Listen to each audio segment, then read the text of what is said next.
It is now time for the candidates to deliver their closing statements as predetermined by a coin toss. We're going to begin with you, President Biden. You have 2 minutes.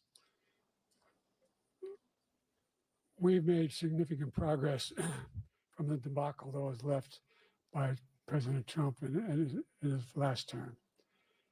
We find ourselves in a situation where, number one, we have to make sure that we have a fair tax system. I ask anyone out there in the audience or anyone out watching this debate, do you think the tax system is fair? The fact is that I said nobody even making under $400,000 had a single penny increase in their taxes, and will not. And if I'm reelected, that'll That's be the a case lie. again. But this guy has increased your taxes because of the deficit. Number one, he's increased inflation because of the debacle. Hold on, we got somebody coming up.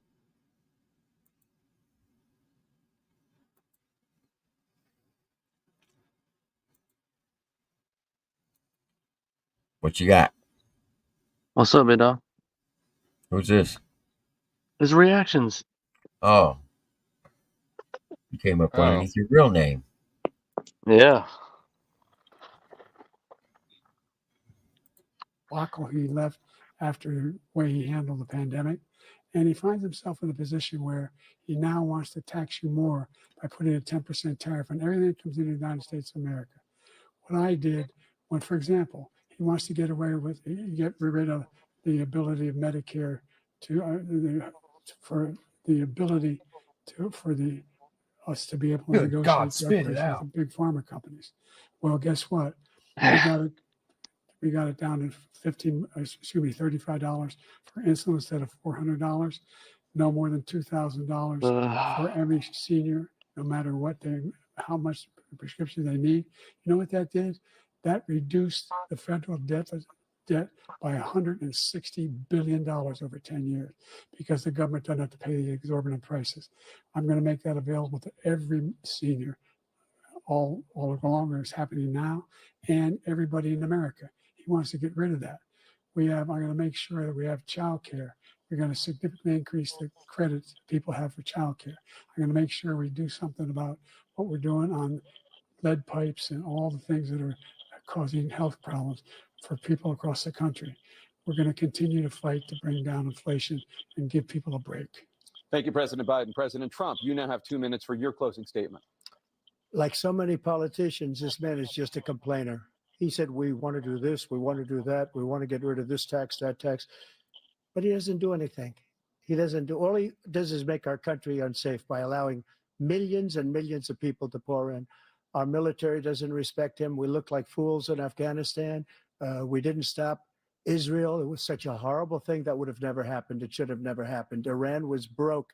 Anybody that did business with Iran, including China, they couldn't do business with the United States. They all passed. Iran was broke. They had no money for Hamas or Hezbollah, for terror, no money whatsoever.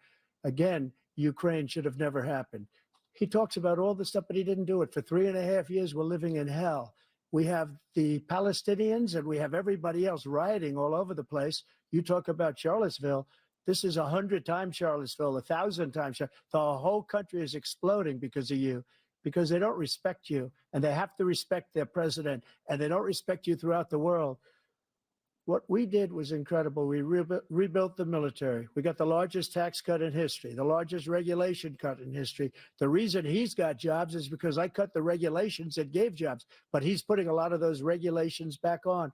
All of the things that we've done, nobody's never seen anything like, even from a medical standpoint, right to try, where we can try space age materials instead of going to Asia or going to Europe and trying to get when you're terminally ill. Now you can go and you can get something. You sign a document. They've been trying to get it for 42 years. But you know what we did for the military was incredible. Choice for our soldiers, where our soldiers, instead of waiting for 3 months to see a doctor, can go out and get themselves fixed up and readied up and take care of themselves, and they're living. And that's why I had the highest approval rating in the history of the VA. So all of these things, we're in a failing nation, but it's not going to be failing anymore. We're going to make it great again. Thank you, former President Trump, President Biden. Stay with us because we have full analysis of this debate. Anderson Cooper and Aaron Burnett starts now on. Yeah, that's That's unfortunate, huh? That was it. That was it. That's Oh, it. that is the greatest billboard I've ever seen. Huh.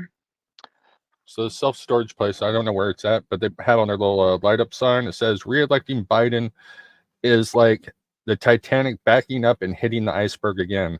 Right. Hell yeah. That's tough. That's a good one. Yeah, well, I guess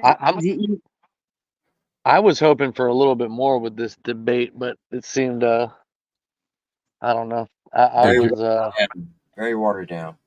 You're lucky you got that out of Biden, to be honest with you. well, that's not what I was talking about. I'm saying I was kind of hoping that like there would have been more substance behind like Trump's rhetoric. Like he has a lot of substance he could have ran off of, and the fact that like he didn't tell Biden to say the name of the 13 soldiers from Afghanistan, or it's like there's a lot of things that Trump could have did. I think that could have like wowed over a lot of people, because like if you watch like the live chat that was going on, there was a lot of people like, this is the perfect time for Trump to hit him with a gut shot, tell him to say the names, and it's like it's kind of true. That wouldn't have been a good move. It would have been bad. This is the first one. Also, it's also being held very early, which we've never seen a debate this early. Joe Biden's team only agreed to one debate, so I mean this is kind of the only one, to be honest with you. Yeah, but you still don't want to bring up the dead soldiers' names. That's not. That wouldn't be very respectful to the But if family. you listen to what Joe Biden was saying, he was talking about how Trump had American soldiers' bloods on his hand and stuff. You know what I mean? That's why I said it kind of would have been. It would have been a good time for Trump to have been like, "Oh, really? Well, that's crazy," And he said only 3 things or whatever was Baghdadi or whatever and Soleimani or whatever. But Biden kind of took the gut shot and was like, "You had American blood on your hands." And Trump could have fired back, is what I'm saying, with a good, gut check to like the way we pulled out of Afghanistan and say the names or whatever. But he did do that. He did bring it up. He did, but I'm saying though, he said American soldiers' blood was on Trump's hands. I'm saying it was a perfect opportunity for Trump to be like, "Oh, really? What about this?" You know what I mean? He did though. Well, you also I'm talking about the 13, which is huge. Huh? I was just telling Tim that Dan doesn't have his wrench with his new channel yet, but I mean he did talk about the 13 soldiers, and he did talk about how it was the biggest embarrassment, and that he should have basically fired all of them. And I mean, quote, he said it was the biggest withdrawal embarrassment ever, but he didn't say the names of the 13 soldiers. Okay, but here's the thing, though. Here's the thing. Hold on, Amy. If Trump would have said to Biden, mention the 13 names, the media would have dragged Trump's name through the fucking mud. Now, you don't bring up the dead soldiers, no matter what. No, for sure. And then I mean, they're already dragging Trump. If you guys watched the live stream online, but at the end, they literally said, and Joe Biden has a lot of facts. Donald Trump, of course, came in with non-factual statements, which is what we expect. So they already are throwing the jab at Trump and making it seem like Biden had the upper hand on the debate already. Well, yeah, because that's from CNN. But if you go, I know, I get it. That's what I'm saying. I'm just saying, like, I feel like there was some.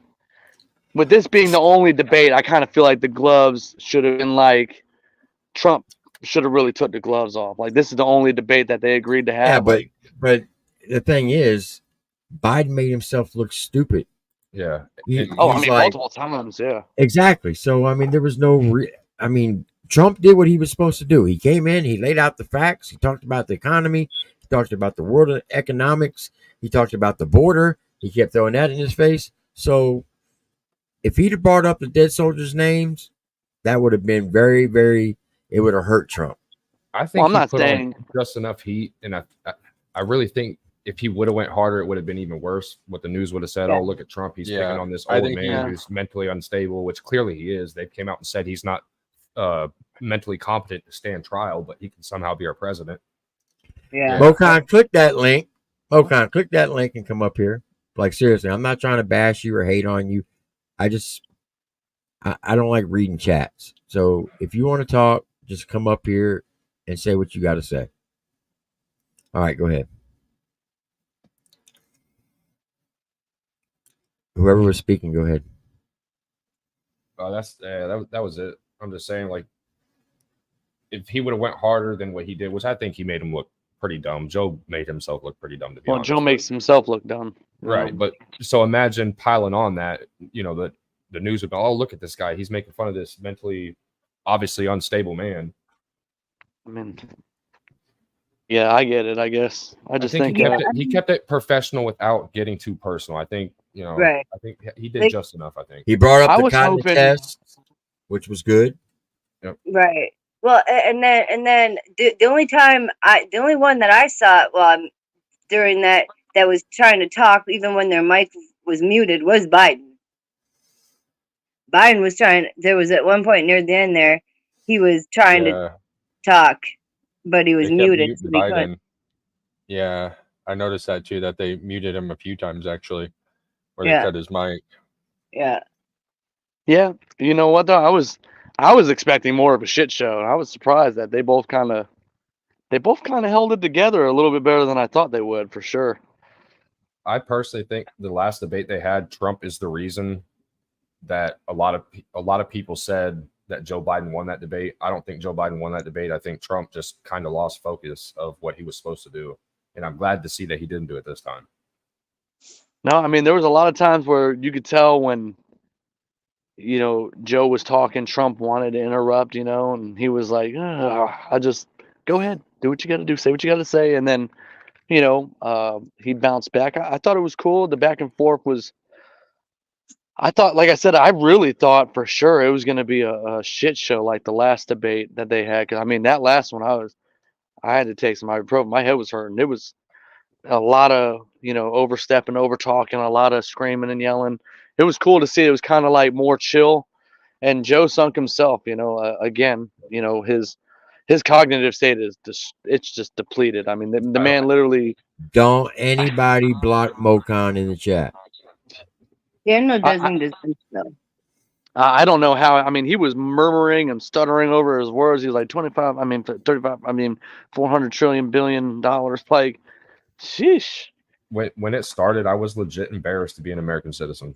Like, that guy that was talking is our fucking president. Yeah.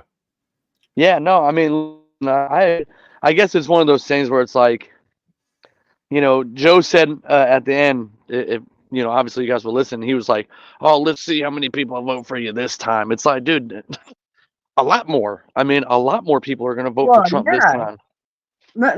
So the woman that I've worked with for like the last 2 years, my driver, she's a black lady. She's my age, whatever. She straight up told me that this time she's voting for Trump. So like, she doesn't like everything, but at the same time, she's like, she said for her what it was, she looked at how much money she had under Trump's presidency and how much she has now. She's like, fuck that, I'm voting for Trump. Yeah. No, that's dope. Sorry, T. I was reading the chat. I see what you were talking about with the whole come on up thing. My wallet is much unhappy. Dugan, turn your camera on, Dugan. 4 years ago. Who, me? No, Dugan. Oh, no, that's it's my not that ugly. All right, you good? Dugan. Do you want me to come out there, baby?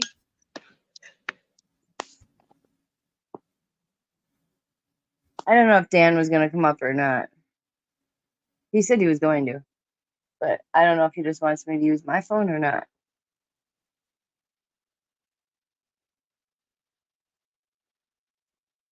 That Mr. Reaction Selfie Stick showed up. Nice Who of the you to hell join us. Who is that? I don't know. All right, so I don't know what the hell is going on because you say you can't give out. It won't let me give out wrenches on my phone now. What the fuck is going on? Everything's been all screwy the past couple days, I've noticed. Because when you click on the icon, it comes up with. Look, let me show you what it does when I click on the icon.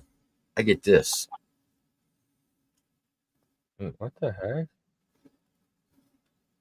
It's not letting me give out any wrenches right now. I don't know if it's a new thing with YouTube, but this is what I get when I click on Dan's icon. That's weird. Replace pin message, report, and remove.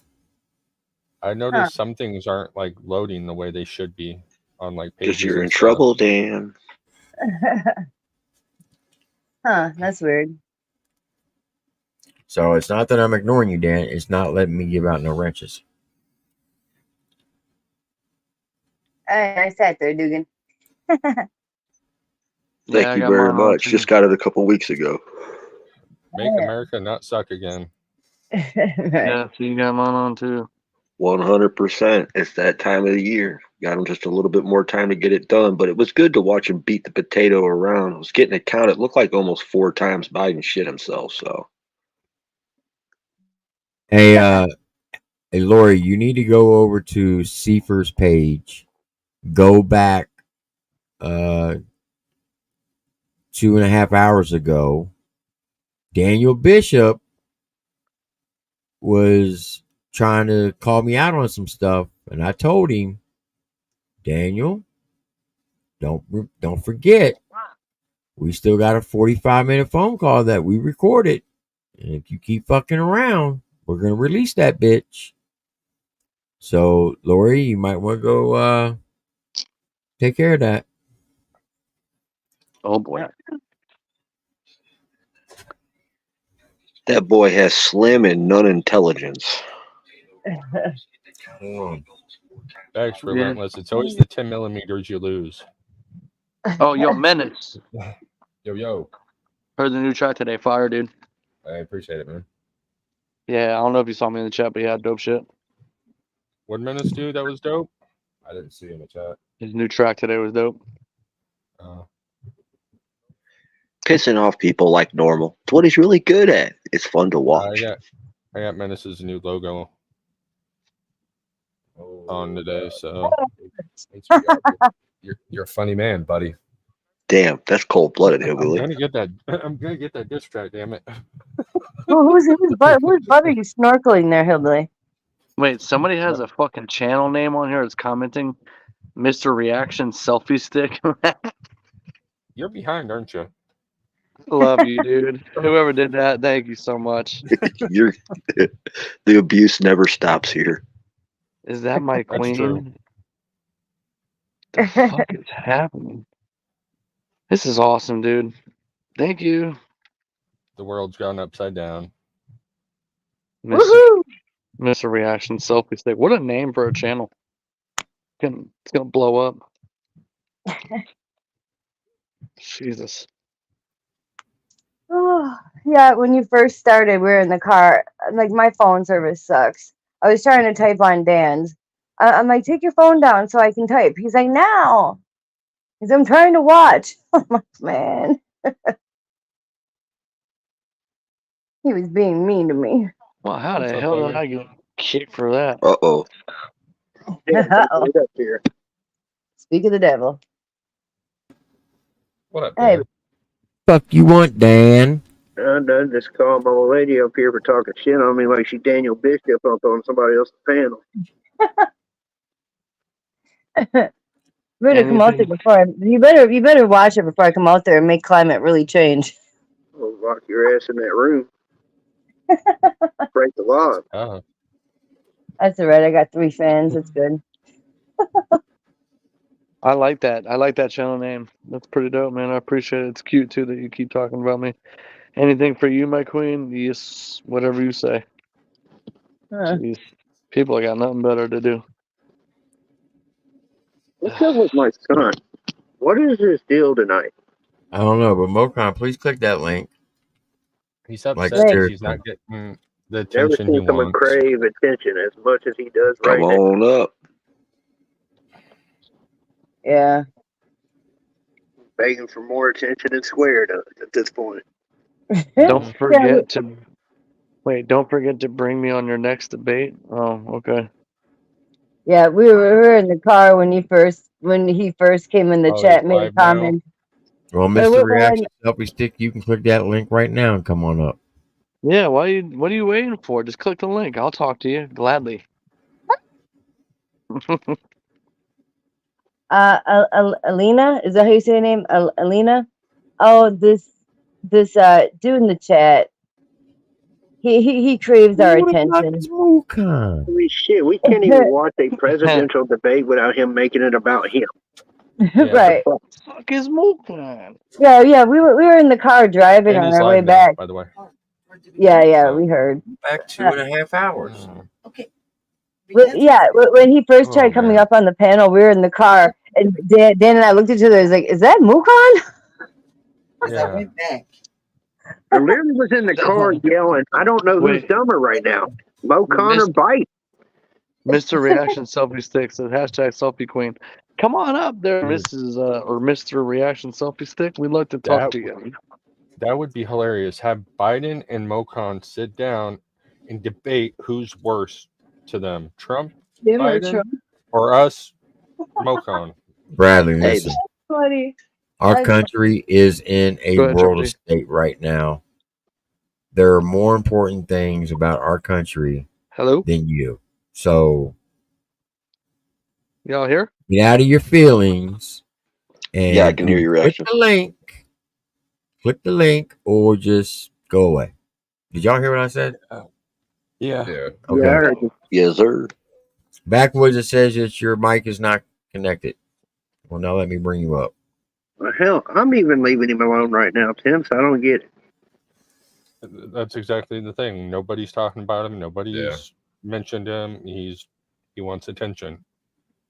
You know, he was in here begging for a peace deal again. How many times has he tried that? Yeah. Yeah, you're right. Who are we talking about again? A peace deal is. Peace Shut deal up. after Stop Dan just talking. got his channel taken again. You lost another channel? Yeah, that's why I had to give him a wrench again. Yeah, last weekend. What the fuck, dude? I love trolls. No, I got 2 strikes. I didn't lose that channel.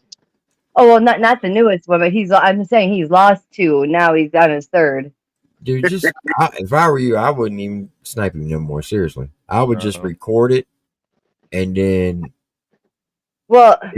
go through it, edit it out, all the stuff out, and then just play it the next day. I wouldn't even do it live. That's the thing. This time we can't figure out what the fuck it's for because there was no music. It's just I don't know. He's just claiming the whole fucking thing is what he's doing, and because he's got a listener and music, they're getting me for like I'm playing this music. I wouldn't even snipe him no more. Seriously. Yeah, I'm getting to that point, man. I'm just like, man, he ain't being any fun anymore. You know, I'll just do something else, fucking with him, I guess. Yeah. Like, what was it? Everybody knows who he is. Yeah. Everybody knows the same story. Hell, we got enough videos on this channel. You got the archives. So just fucking seriously. I like seriously. I would just say fucking just go and fucking troll Rocco or Square or whoever you want to. Well, there's more videos of the archives. I've talked to, the archive channel about, putting shit out there and then just like go live and play the archive stuff. Yeah. When new archive stuff drops. Yeah. And he goes over the same. He goes over the same shit every night. Yeah. So, I mean, nobody's learning anything new about him. I wouldn't even listen. When you give him attention, that's what he wants. That's why he's over here crying right now. So the best way to get at him is don't pay him no attention. Yeah. Well, I haven't been covering it. Go back and be in the music promoter. Now, I did go live, I think, on Amy's just a time, like, man, let's knock off the bullshit. You got my Addy. What's in this old school way, man? I can't hear a word you're saying. Sorry. I went live on Amy's and just told him, like, dude, you got my Addy. Won't you just come here and we just squash this shit the old-fashioned way? That's never going to happen. Yeah, I know it's never going to happen. He will bread slap you. I have a better chance to run into a Sasquatch, you know what I mean? And getting evidence. Hey, Sasquatches are real now. Yeah, I do believe they're real. I'm just saying I have a better Okay, chance. because fucking Mises jumped on my shit the other night, and hey, pack a lunch. Well, it sounds like somebody getting a diss track. Hey, Bigfoot is real. There is one in Birdstown, Tennessee. We've got evidence of that. Yeah, he's in this house with me right now. I should be scared. He's in the other room right now. I should be scared. Responds to up church music and chocolate milk. Yep. So Mises He's an doesn't believe angry Yeti troll, though. so Mises doesn't believe in Sasquatch. No. Tim. No. Oh. Tell him to live with Lady Menace for a week. He'll believe in one then.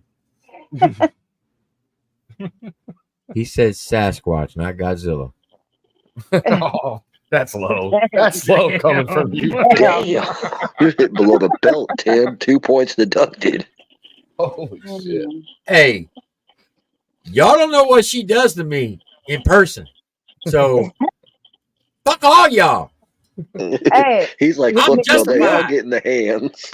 me and Lady Menace are gonna have to hook up in North Carolina.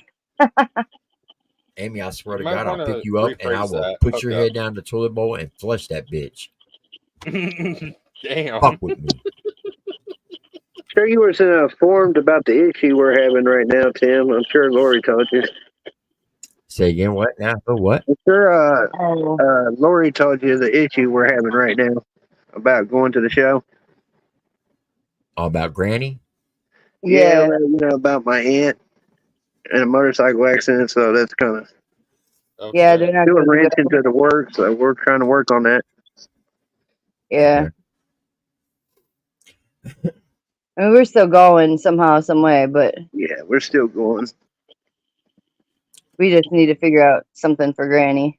Steve's trying to go up a hill, I guess, and lost control on the bike, flipped over on her and burned her up. Is that you, Backwoods?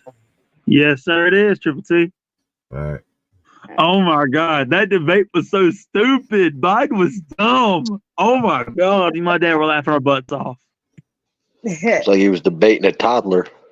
For real, Trump was. And then he talked about said to Trump, well, Trump, you're a criminal. All those charges we gotta get that were against you. Stupid. Y'all made them against him. All I can say is nobody can pick on me for mumbling anymore when the President of the United States mumbles more than I do. Yeah, that's true. You know, it's funny though. Like when the live stream first came on, Tim was like, "How's it do?" I was like, and the speaker in the car were trying to pretty loud. I was like, "Holy fuck, blow up my eardrums, Tim." I just can't handle the line.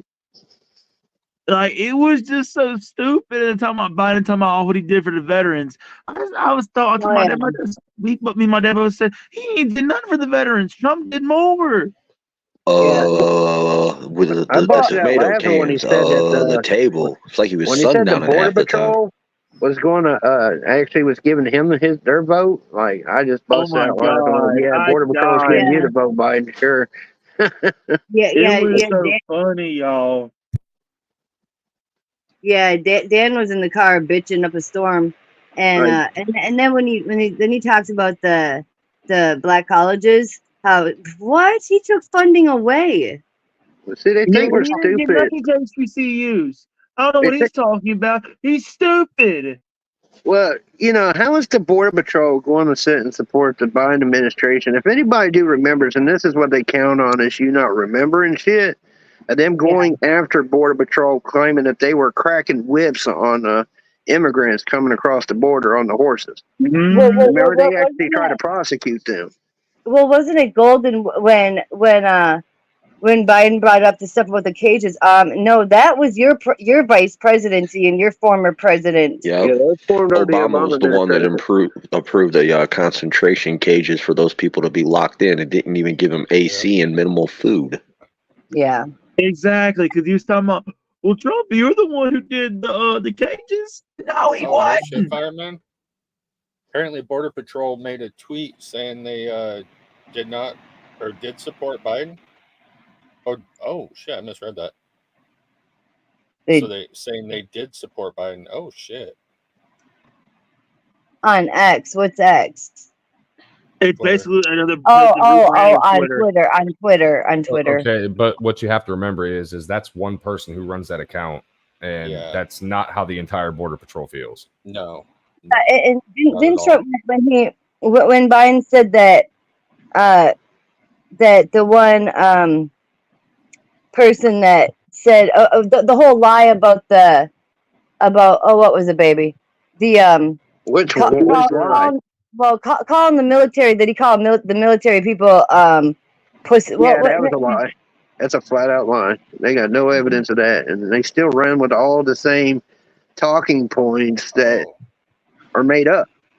Yo, I Okay, just so they looked put on. out a tweet saying they did not support Biden. Okay. I just looked on here and I saw it earlier when me and my dad were watching it on CNN. It states, and I quote, 95% for Trump, 6% for Biden. I mean, that dumb fuck still went up there and was pushing the narrative that Trump sit there and said that Nazis are fine people. Like, dumbass, we got the video of what Trump said. Yeah, it's all over TikTok. Yeah, that's already been YouTube. debunked a long time ago. Yeah, a way long time ago. And he brought up the porn star thing again. Oh my God. Whoop-de-doo. You know, My thing with that is, who cares if he did or didn't sleep with her? I don't give a fuck. I do have to say when I do have to say when in the Oval Office. I mean, come on. sorry, HBR. I do have to say when Trump brought up the whole thing about burning cities down, like in Oregon, and then he said Minneapolis, and that then it was Trump that brought in the National Guard. Yeah, because fucking Governor Walz, the governor of Minnesota, didn't do shit for them police officers during those riots. It was Trump that brought in the National Guard. And like with all the recent, like in the last couple of months, there's been several police officers and other first responders that have been killed in police ambushes up there in Minnesota, like Burnsville, a couple of weeks ago in Minneapolis. Even the police departments, like people told Walz, the governor of Minnesota, not to show up at the funerals. They straight up told Walz not to show up because he does not support the fucking troops. And for that fact, Walz. And for that fact, Walz still wants to try to run off the fact that he was National Guard military at one point. He fucking deserted if you look into Governor Walz, like a lot of the people that are like now retired military have come out and spoke from like his, I don't know what you would call that in the National Guard, like his, because he was like the leader guy. Sorry, I'm so bad with military terms. Tim, forgive me, but he basically is right. He has like the same status as he was, like as a sergeant or whatever the hell it would be. But he actually left to go do schooling, but then he never came back. He deserted so that he could go and run for governor. Well, he didn't desert, but they never changed like his status down, like whatever it is, like you talk, Tim, like as far as like I don't know if it's a DD 215 or whatever the hell that paperwork is that you talk about. Like it's all messed up because he never went back because he ended up quitting, but they still have him in there under like as a sergeant, like E whatever it is, but that's not really what he is because he never finished or some shit. I don't know. Governor Walz is a fraud. Damn, Amy, that was such a long response. I thought somebody put on book on tape. Yeah, Well, I mean, if you look at all that just to say DD 214 is ridiculous. But check this out. President Biden's performance today. We want to step away from Ben Carson. We have North Dakota Governor Doug Burgum right now in yet another one of these gaggles. Let's watch. Potential VPs that are in this room. There's the bench on the Republican side is so deep and so strong and so broad. President Trump right now has got the ability to probably win this election just by himself even without a VP. And every single question, that includes myself with my questions, is about Biden's performance and is about whether or not Dems should replace him at the top of the ticket. If that is the first question out of every reporter's mouth in that spin room, they're in bad shape, are they not? Oh, yes. Yeah. I mean, if Biden has a cold coming into the debate, you say that before the debate. Why does this guy look like Dan Armstrong, but with bigger teeth? I was gonna say, why does he look like a beaver? I was going to say it looked like Dan Armstrong and Daniel Bishop's love child. Oh, oh damn. No, seriously, look. I'm going to prove it. Look. Dan? Dude. Well, Yeah. And dude, yeah, maybe a little bit. he just got bigger teeth. Maybe a little bit. I don't know. I don't have that strong of a beer game. I wish I did. That's Dan and a Bieber had a love child right there. That's the clean version of Dan Armstrong. Damn, Billy. Oh, the City Slicker version. Yeah. Oh, maybe. Malpractice to say But that's just got a thinner head. that be the explanation. As they say in politics, when you're explaining, you're losing. And that's how it feels right now. Now, that said, we just heard from 3 running mate contenders right there. I'm interested in hearing from Newsom in particular.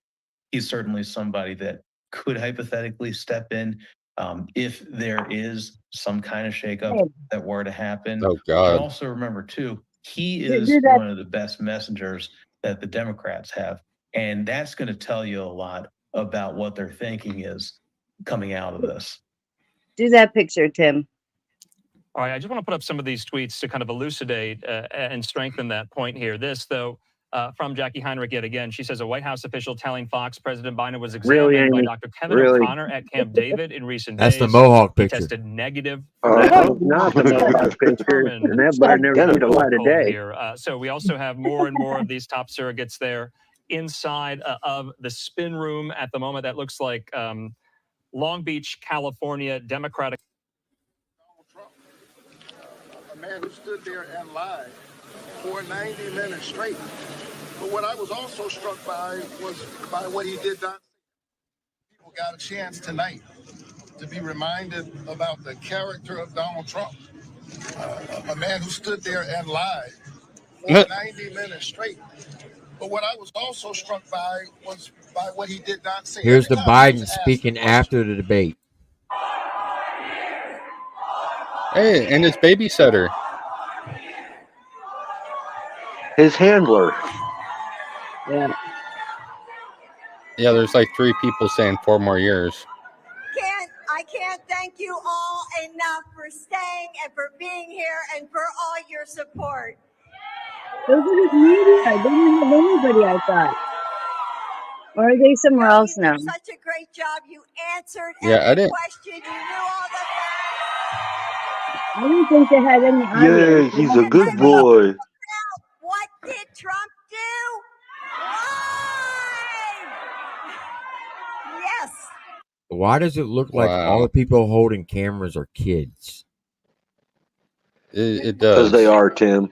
They're all like 19 and 21-year-old college students. No, like No, this they're is a like little kids. kids. Like, look at their Yeah. hands on these phones. Oh, crap, I'm you're talking- right. I'm talking like teenagers, Like 12 years old. 12-year Yeah. old and stuff. That's Because crazy. They're getting in line to get smelled. Right. So, Joe, I'm going to hand it over to you because we have such a great group of supporters here. So thank you all for coming. Like, I didn't know that Jill was actually Thank you. Hunter's thank you. babysitter, Appreciate it. and that they had an Been here affair the whole and hooked time. up. I see it. I see that. Tim, bring up my thing once.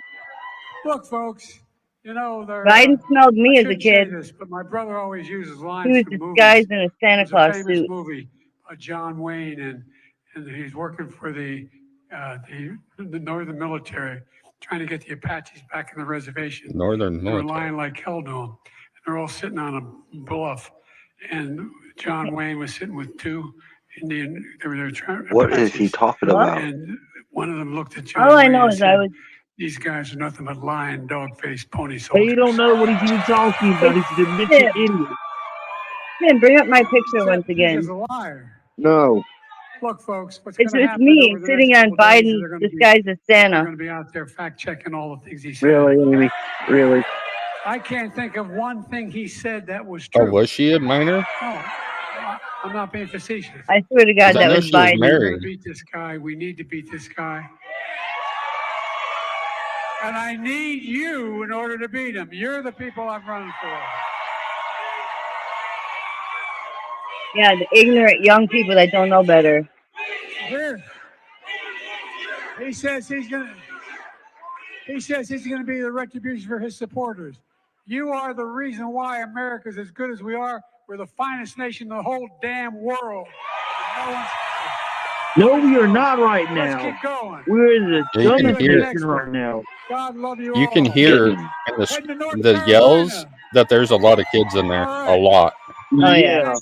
Thank you. Yeah, like a lot of teenage Go screams. home with you. What was No, that like thing?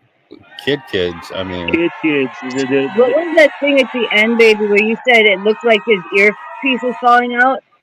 All right, President Biden, in a very brief message to his supporters with the First Lady. that's as all well on the there. soundboard. That's the sad thing is the bar was set so low for Joe Biden that all he had to do is not go up there and shit himself and drool, and he come out all right. Doing kind of a call and repeat That's how with the crowd low about the bar Trump, was set for that dude. saying lie. Yeah. And then, of course, you've heard, maybe you haven't, you've heard President Biden saying that story about John Wayne, dog-faced pony soldier, in relation to Trump and his alleged and perceived lies there. So live now look there inside the Biden-Harris campaign watch party. I mean, that's what this looks like, this election night, excuse me, rather debate night watch party. Got ahead of myself there. So we do want to take our first commercial break of the hour. We wanted to bring you that live look, that live event. That's what we do here. If you're new to Live Now from Fox, we bring you all of these events live. What about Trump? And unfiltered here. We're just getting started. We're in a new hour. We have our panelists on standby to help What us about make the sense. orange man? Come What on we now. all just watched The there at the businessman, first the one y'all don't presidential want in debate. office. We'll see you in 2 minutes. See, the last debate, Tim, with him, he got caught, wearing an earpiece. And That caught him motherfucker right again there. Going around with an earpiece again during this debate. Don't want this motherfucker anywhere near the White House. Oh, fuck Yeah, that's no. walking Satan. Yeah. Yeah, he is. That's crazy that Chris, what's her name? She was a Fox person. She dated him for a while, but now she's with Trump Jr. Guilfoyle, Kimberly Guilfoyle. Of replacing somebody so late in Biden's an idiot. That dude there, he's dangerous. But if you're going to do it, Yeah. Well, I can't believe that. I can't scared believe to think of him. on stage right now. I can't believe that Kimberly Guilfoyle used to date that fucker. As far as Trump is concerned, you She's see Biden hot. there still with his supporters as well.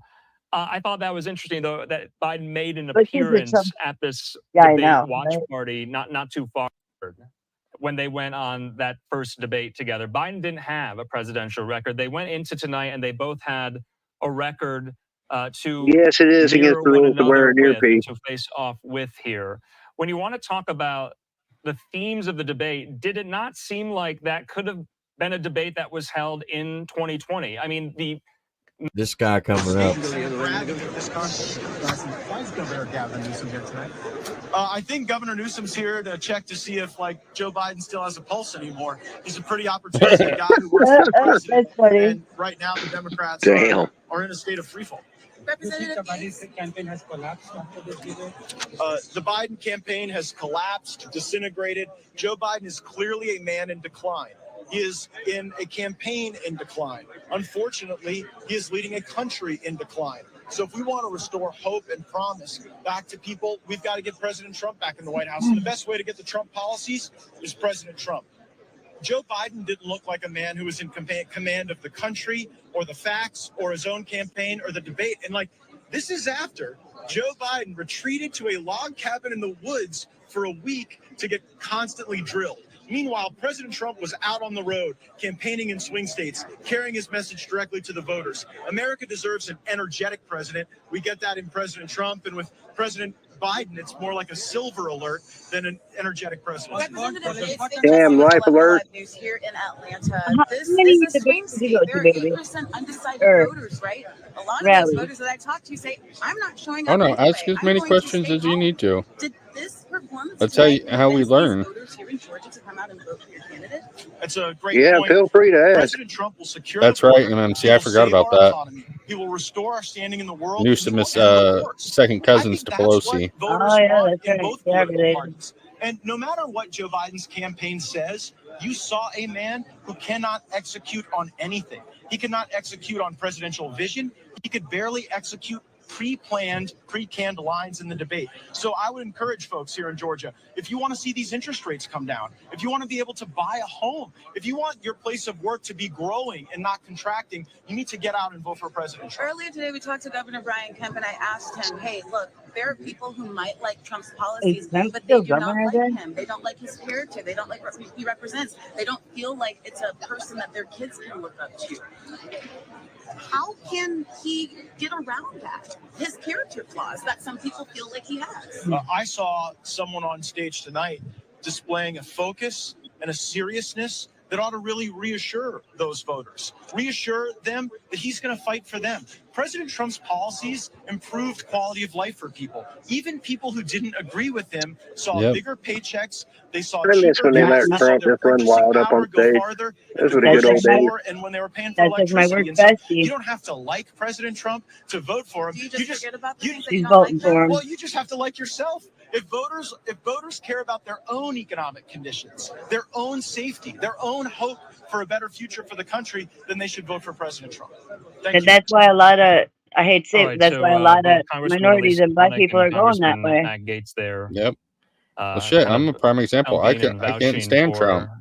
their Yeah. preferred candidate, You of know? course. Well, You know, mostly damn, when it I comes didn't to like Trump. Americans, In it's the what meantime, here, affects their let's bottom continue with some of dollar. You know what I our mean? That's post-debate usually analysis. how it goes. Elise Stefanik tweeting Well, this that's out from her usually page. She said tonight, That's President what Donald J. Tiffany Trump said. proved to the entire table nation topic. why he is the That's what my work bestie said, because we're opposite in a lot of ways, but well, actually we're not. But that's what she said. She said she's straight up voting for Trump. Yeah, food's skyrocketing, and then you're rationing portions on it. You know what I mean? We're Yeah, losing jobs. The food industry is collapsing as we speak. I Yeah. love how Fast too food that they companies, said, even Hooters, fucking Hooters. You know times are yeah, bad when Hooters are shutting 40 companies down. You know 44 what I mean? stores. Their restaurants. Hey, Ricky Bobby. You know it, and that's one thing. In the very beginning, he said that, oh, you know, food's it used to cost somebody $100, now it's costing them $120 for their groceries. Fuck that. No, It's more than no, 150. Bullshit. like $200, and I barely get like 2 bags. It's like, Yeah. fuck you. It's a lot more than that. Well, and it's not even just that the cost of stuff's gone up, that the sizes of stuff have gone down. So it's like That too. it's like inflation. But what do they call it when they make the like a box of cereal used to be like, say, like 14 ounces. Now it's like 10. Inflation. Well, it's All right, inflation. so but they call All right, it hold on, something guys. else. I'm out. I'm gonna give you some known facts. When Trump was in office, the average house to buy a house Thank you. average nationwide was 82,000. Since Biden's been in office, it went up to 126,000. Gas was $1.98 on average under Trump. Under Biden, it's $3.85 on average. A gallon of milk when Trump was in office was $1.78. A gallon of milk under Biden, $3.72. Bread under Trump was $1.39. Under Biden, $4.04. Fuck yeah, bread's ridiculous. Yeah. The under Trump, the unemployment rate as a nation was down to 4%. Under Biden, it's at 9%. But can I interject real quick? And it's not even just that they can say that the unemployment rate's lower, but that's just because people aren't applying anymore because they don't qualify anymore after a certain amount of time. You didn't listen, Amy. Under Trump, unemployment was only at 4%. Under Biden, it's 9%. It's going up. Right. It hasn't Right, gone but I'm down. That are drawing. Right, but I'm That's saying just the it's people that are probably drawing on unemployment. That's not including the people that It can't just file means again. it's higher than 9%. Right, that's what I'm saying. Is what it's trying to say. Right, Under- that's what I'm saying. Under Trump's administration, a barrel of oil cost $75. Under Biden, $122. So you can say whatever you want about Trump. He's a meanie. He's a bully. He's too aggressive. He's racist. He's whatever. Listen, bottom line is this. Everybody knew that Trump was not a choir boy. Everybody knew that he was not a saint or a priest. He was a businessman. He was about making money and saving money. So if you want to go back and put more money into your bank account and less money to the government, it's very obvious that numbers don't lie. Yeah. When I went to Walmart yesterday and I got 3 bags of groceries, just 3 bags. I had a total of 18 items. It cost me $123 for 18 items. Yeah. You know, Now, sorry. So 4 years ago, those 18 items would have cost me $40. So you can say whatever you want. You can say he's a meanie. You can say he's disgusting. He berates people. Whatever. Bottom line is, we had a better economy. The stock market went through the roof. Cost of living was much lower. The interest rates to buy a home was much lower. To buy a home today, you're going to pay around 9%. The car that we just bought, and me and my wife have a perfect credit score, still at a 6.7% interest rate. And that's with 800 credit score. We would have been at 2%. So say whatever you want. Under Trump, the border was secure. Economically, we were blown out the water. Everybody was making money hand over fist. Business were growing. People weren't going out of business. The unemployment rate was down. The welfare rate was down. The homeless rate was down for veterans. There were more veterans getting ratings a lot quicker, faster, and higher under Trump than under the Biden administration. And I know that for a fact because I work for the VA. I look at numbers every day. And I'm telling you, under the Trump administration, we were 1,000 times better than we are today. So with that being said, if you want to vote for Biden, go right ahead. But I will tell you this. Whether you want to believe this or not, we are all going to be judged on everything we do, to include the people you voting for office. Remember that. I can say that. Sorry. I want to say real quick, when I started my job, I started there in July of 2021, right? And it was still close enough to Trump, whatever. But I started that job. In the 3 years that I worked there, I've gotten almost $4 in raises. I still took more home in that first year than I did this year. And that's simply, well, I might have taken a little bit more home, but I sure kept a hell of a lot more than I do now because everything costs so much more. It's like my dad kept saying like, well, you got all these raises, you're making all this money. I'm like, yeah, but it doesn't go as far. It's like, it's ridiculous. Well, I think they said about average with Trump, you made about $5,000-6,000 more dollars. Yeah. Go ahead, HBR. I know you're trying to talk. In Washington, it for a family of 4 to live comfortably, and that's putting your 50% to your bills, whatnot, 20% to your savings, and 30% for whatever. To do that, it's $140,000 to live bare minimum comfortable in Washington State. The lowest I seen was 78,000, I think, in Mississippi. Well, let's not forget the fact that within the first 30 days of Biden taking office, I personally lost $35,000 in my 401k in a low risk trade. Wait, you spent $35,000 on Pornhub? Jesus Christ! Hey, listen, you don't worry about what me and Granny do. Hey, I got something to say. If y'all don't mind me interjecting. All right. So my dad's a truck driver, and for when Trump was in office, he spent less on fuel every month. But now with Biden, he told me the other day, I think Tuesday or Monday, he spent $5,000 a month on fuel or more. Yeah. Like within weeks up to a month. At one point, I mean, across the board for diesel was almost $6 a gallon. I think almost in every state. Yeah. At one point. Now, we gotta ask. You know, I know California was at like almost $10 a gallon for diesel. We were at $6 a gallon for diesel in St. Louis. Yeah, we were at like $8, I think, here. Sorry, It man. is outrageous how I even told my dad.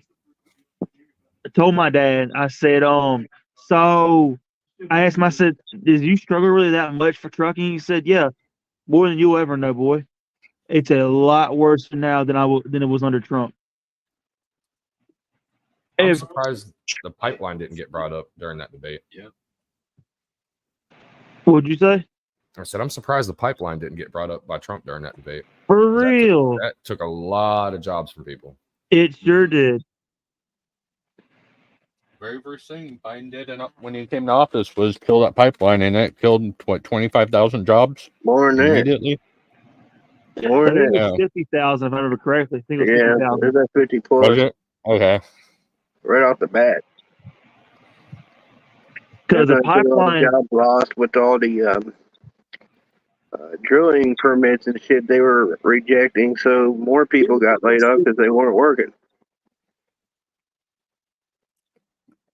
Imagine if that $200 billion that we've sent over there to fucking Ukraine. Imagine if we spent that here in this country to help with the homeless populations, to do all this other shit, fix our fucking roads, whatever. That could have gone a long way here. You know what annoyed me a little bit that didn't get brought up, and I wish Trump would have brought it up too, and it would have backed Biden into a corner. Saudi Arabia dropping the petrodollar, American currency.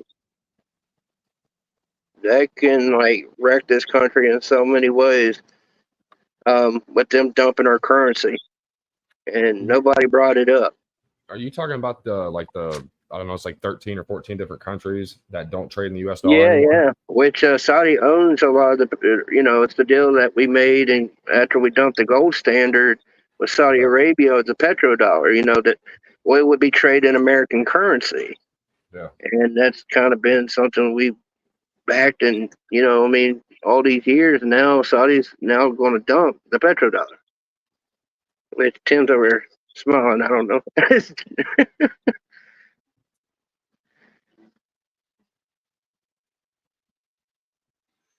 He got that grin.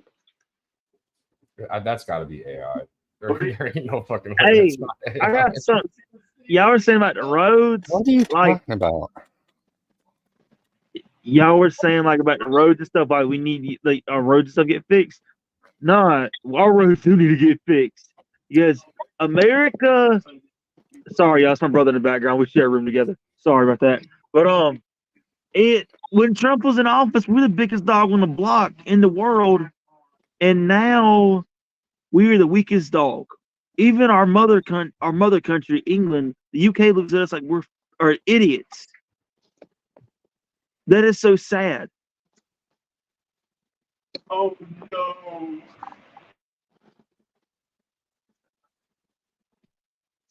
I just wish it would have got brought up, is all I'm saying. You must have froze up or something, Tim, because I just happened to look at the screen. It looked like you were smiling and laughing or something. It just made me laugh. No, I was trying to hear something, but y'all kept talking. Go ahead. Oh, sorry. No, go ahead. I'm done. Tim, what is your opinion on all this? Apparently, Jake Paul just confronted Andrew Tate. What? What? Yeah. Said he wants to smoke. I wouldn't do that. Andrew Tate would Molly Wop Jake Paul. When's he supposed to fight Tyson? I think they postponed it for August. Don't let a few bad apples spoil the entire community and derail the career you're building. Addressing negativity head on will help maintain the positive and supportive environment you created. What are you talking about? That's what I was trying to figure out. It's AI. That's got to be an AI response. And who are you talking to? I think he's typing to himself. Are you hanging out with Hunter Biden again there, Mocon? Who the fuck is Mocon? Dude, get off drugs, like for real. Go to rehab. You got a problem. Bradley, look. Dan's done fucking with you. I'm done fucking with you. Everybody's done fucking with you. So either click that link and come and say what you got to say, or just go away. Like, seriously. Come on, click the link. Come on. Come on, Mocon. Come up here and chat with us. Yeah, stop being a little pussy. Come have in an your intelligent vaginal lips conversation. and let's have a conversation. How about that? Hold on, guys. Hold on, guys. Stop for a second. He's not going to click the link if everybody's not going talking shit to him. So listen, Mocon. Just come up here. Nobody's going to talk down to you. Click the link. I'm extending an olive branch to you. To please click the link and let's have a heartfelt adult conversation. Can you do that?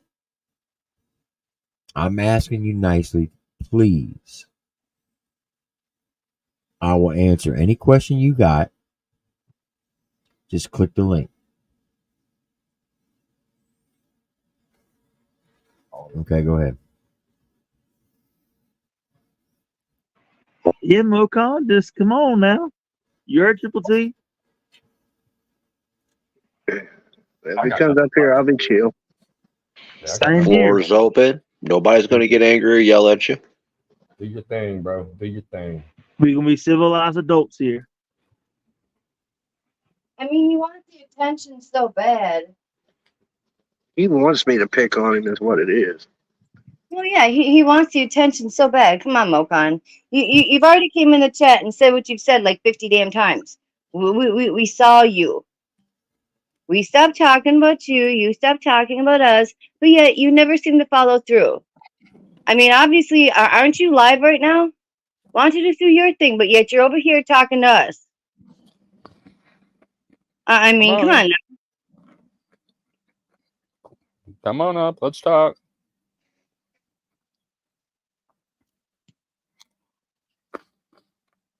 So what? Now, Brad, you're trying to kiss Tim's ass, but yet every other you're always mocking him and talking shit and saying Tim pays everybody. Hey Tim, where's my paycheck?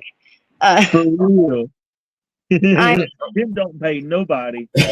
I'm kind of Well, confused what bullshit he's talking. I mean, we were watching the presidential debate tonight, just talking about the debate. I don't understand. Right. You kept inserting yourself. Why can't you come up and, debate some politics, talk about something positive and try to move the country? That's what we're here to do. Yeah. Debate politics.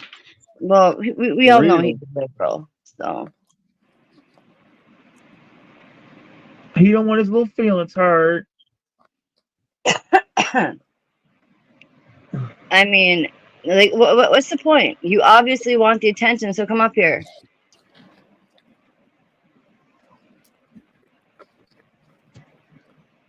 Another thing I had to laugh about, Tim, about the whole debate is when Joe Biden got into the whole deal about, going after your political rivals. That shit kind of cracked me up. Like, you guys are the ones going after your political rivals, and they're trying to talk down to the guy that you're using judicial tyranny to go after. I actually thought Biden was going to snap on Trump there for a second when he brought up Hunter being a felon. Oh yeah. That was priceless. His bottom lip was going. He's talking about my crackhead son. That doesn't even make sense, Mocon. 99% of the time when you have mentioned getting messaged by one of your community members pertaining to me, supposedly speaking on you in the past, it's because they antagonized me beforehand at mentioning you. What? I honestly wouldn't even entertain anything he's saying. It's just Like, if he ignore has it. something No, like that, I'm comes not. up the link and Just a junkie with an attitude. He's as confused as Biden. I agree with Menace and I agree with all y'all. But also, he's not but an attention whore. Let's just be honest here. He just wants that attention, especially from Triple T. Come on up here, Moton. Just come on. Come on up here, buddy. You scared? We're all I adults wouldn't here. even acknowledge him. We haven't said shit about you all day, but now we're forced to because we're trying to address your comments. You say you want us to leave you alone and go away. Well, then why don't you go away? Who initiated real. this? You initiated this. This is crazy to me. We're like dealing with our own version of a Hunter Biden. It's fucking We insane. are. This might be the son of Hunter. Or half brother or something. Did show us on the little doll where Biden hurt you? He must. I mean, I am. God. I mean, I don't need a little doll. My little avatar there is me sitting on Biden's Santa Claus faking ass lap as a kid. So, Brad, by that statement, so it was us that pulled you up on Tim's chat or channel when ACAL was up there, or a bunch of other times where you inserted yourself into stuff that had nothing to do with you. Right, like for real. I mean, come on, Tim dropped the seriously, dude. link. You- HBR came up, and HBR came up. Who else came up with you at the same time? I don't know, but we were in the car, and all of a sudden, Hold on. Mokan, if you click the link, I'll remove everybody off the panel and give you the platform.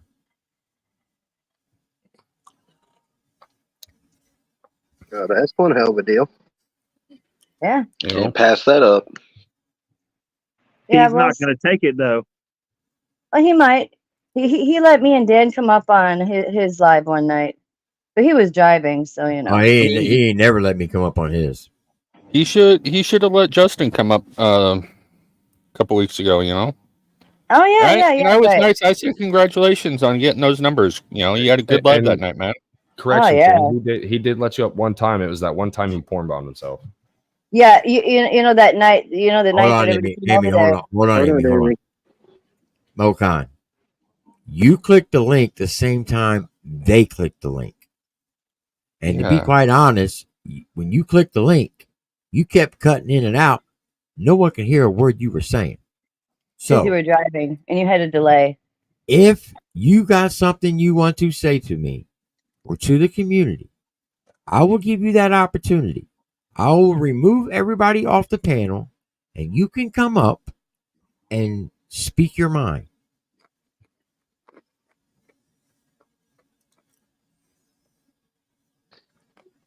Then why do you come over here? Damn, Twinkie, you done like pulled Rowan out of hiding. He wants the attention, y'all.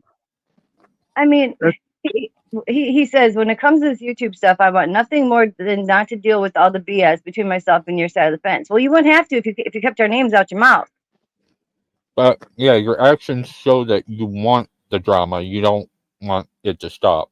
Yeah, That's I'm what calling your a lie actions because you're show. over here. You came here. You tried jumping on panel before you even were in the chat. We're talking about a presidential debate, and you're up here talking about yourself. Are you not realizing this? And for that matter, Dugan hasn't even been around to entertain you. Did you come here just for Dugan? Sorry. God, I hope not. I'm sorry.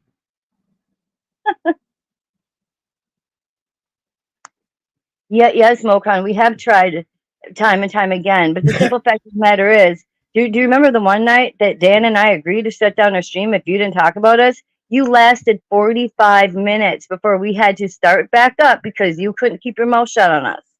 The longest you ever lasted, Mokan Bradley, was 5 days? 5 days. You lasted 5 days before you were up on, I want to say it was Anonymous Dude's channel, because somebody was talking to you and you got a little bit too big for your britches and had to bring up everything. Yeah, apparently we're worse than a heroin addiction, I guess. I guess.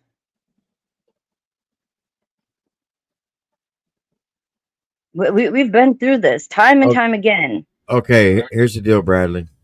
Either click the link, or I'm just gonna ban you from the daggone chat. And every time you come into the chat under an odd account, the mods will just ban you. So this is your one and only time to come up here, say what you gotta say, because these little subliminal messages that you're putting in the chat, I'm not dealing with that. So if you really want to put this stuff to an end, click the fucking link. If not, go away, because I'm done fucking with you. You say the one thing you can't say about you is that you didn't try once again to squash the bullshit. You've tried, but every single time you fail. Let me answer that question for him. Brad, me, Dan, and Joe had contacted you, did we not, to squash all of this crap? You, while talking to us, started dropping diss tracks on us while we're trying to squash everything. Did you not? So what have you actually tried to squash? All right, Maka, listen. I got 10, 55, and 15 seconds. In 60 seconds, if he does not click that link, the next time he pops in the chat, take him out. I'll let you know when the 60 seconds are up. Clock's ticking. Click the link, Brad. Click the link. Let's do this once and for all. You say you're serious. As serious as a presidential debate that you got to come in here and start some shit. You say you're that serious, and click the link. You tried once when you were in your truck and all lonely. Do it again now that you're probably at home. Do it again.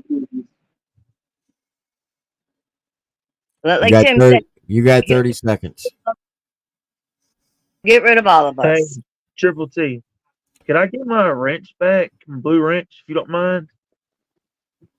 On this channel, nobody really has a lot of wrenches because this is my throwaway channel. Throwaway channel? Well, you got 15 seconds. Can I get one on here or on the Dog Pound reaction channel? Yeah, hold on. All right. 5, 4, 3, 2, 1. Okay, anybody with the wrench, if Mocon comes up in the chat, just take him out. If you know any of his odd accounts, take him out. That solves that problem. Yeah, and I have to say that's probably the first time that Tim has ever said to take him out, because we don't typically block people. We never fucking have. If somebody has done it that didn't know better, then that was an oopsie daisy. There's always a first. But this is just ridiculous. I mean, we're on here on a completely different subject, but you had to come in here and start your crap for what? Because you're bored because nobody's paying attention to you? Yeah, other guys doing the same. Joe Biden, Mocon, same person, really. Yeah. Oh, shit, I'm a boob. I turned into a boob. Or did I? Yeah, I did. I'm a boob. That's all right. Joe Biden, I don't want to sit on his lap anymore anyway. Rolling.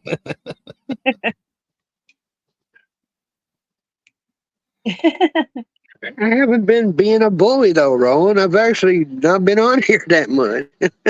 Don't lie, Dan. You're always a bully. He is a bully. He said that my farts create climate change. Lies. Stop being a climate denier, Amy. They can peel the paint off the walls when they Well, fart. actually, he's probably telling the truth, because every time I do go in the other room and I sit by him, he's like, "God, you're radiating heat." I guess it's my fault, that global warming. I tell you what. I come out there and put my leg over his lap, and he's like, "God, you're hot." I'm like, I know. Way to go, Amy. Make it about you. He was just being nice to you. Yeah. Well, he meant hot because picture-wise, not look-wise. I looked in the chat on my phone. I'm on here on the tablet. On the tablet, I looked on the phone. I didn't see no Mocon, so or no audit accounts so far. Oh, he's already been taken out. Good. Well, if he comes back, I'm sure there's many of us that will recognize, unless he goes and makes a whole new one. But usually he's pretty recognizable. What did I got to say? Who the fuck is Mogon?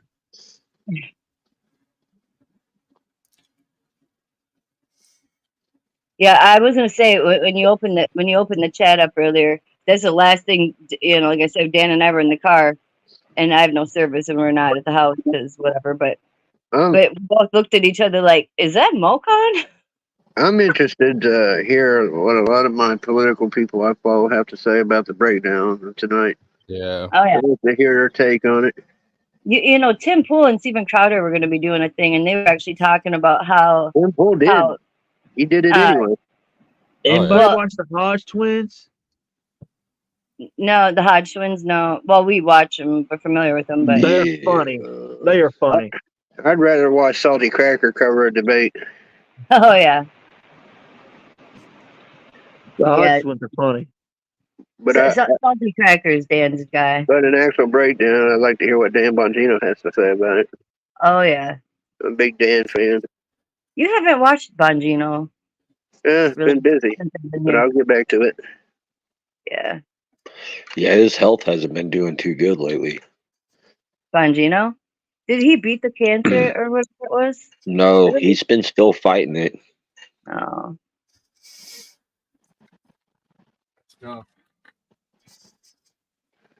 Was it was throat cancer or some shit, wasn't it? Something with his throat, I thought. I can't remember exactly which it was. I think it was in his throat. But yeah. So Tim, I wanted to ask you a question. I want it for Alina Rose. I want to say it was something about like the Obamacare stuff. What's that, Dugan? Amy. Sorry. No, you're okay. No, I was going to ask you from a military standpoint, what have you seen the difference between the Trump administration and the Biden administration? What could you tell us, or what are you permitted to tell us? It's all gay. Good answer. Okay. No, it's gotten so political that soldiers, senior leaders are now starting to buy camera pins and putting them in their uniforms. So when they correct a soldier, if they go make an allegation against them saying, oh, so-and-so said this to me or so-and-so did that to me, they have actually audio and video footage to back up their stories that they didn't, because the senior leaders has given so much power to the lower enlisted that E5s and below is basically running the military now. Oh wow. That's really scary. Yeah. That's sad that it's come to that. I actually talked to a young sergeant today in E5. His first sergeant, who is gay, came on to him and asked him to come over to his house. What? And the young sergeant's like, nope, I don't roll that way. And so then the first sergeant got an Article 15 on him for driving around on suspended tax. What? What's Article 15 for us on military peoples? Meaning he basically got it's like military court. He had to go to court for it. Okay. Wow. For his personal vehicle? Yeah. So now he's being chaptered out of the military because of this Article 15, even though he went to the EO and said, hey, my first sergeant's gay. He's been hitting on me. Been asking me to come to his house. I turned him down, and now he's doing repercussions against me. Is it a thing in the military, like the retaliation against a whistleblower type thing? Is that something that military people can do against each other? Oh yeah, if you whistleblow in the military, they'll hem you up for it. They say they won't, but they have ways to do it. Yeah. Mm-mm. That's crazy. Yeah. And when he told me this story, I was like, well, if that was me, he'd have caught a fade real quick because I'd have daggone knocked his ass out. But times have changed so bad that, like, if I was still on active duty today, I would probably be court-martialed and throw in Leavenworth. Like, I'm being dead serious.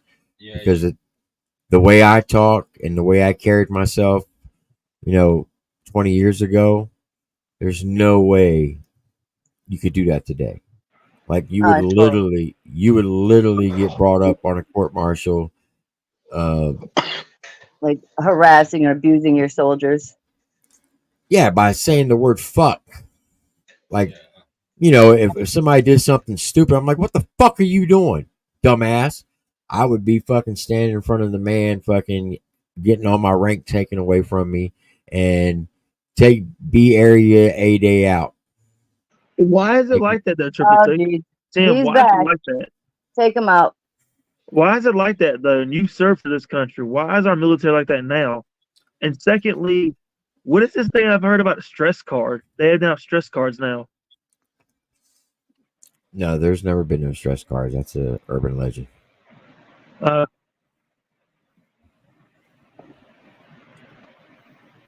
How the hell do you teach people discipline when they can run back and reprimand you for the discipline? And that's what I don't get, because that's what's going to keep you alive. Yeah, I can That's see what's this guy. that's what's gonna make our soldiers pussies. Exactly.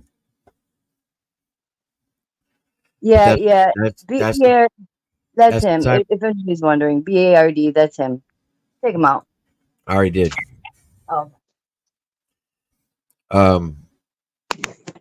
That's what our leaders are doing. They've gone soft. Like, they have totally changed the regulations on a lot of things. So, for an example, soldiers are allowed to have facial hair now, like beards, like full blown beards. Females can have ponytails, which is totally against regulation. They're allowed to have colorful fingernails. They just basically threw out all the standards and they've gone totally woke. And it's sad.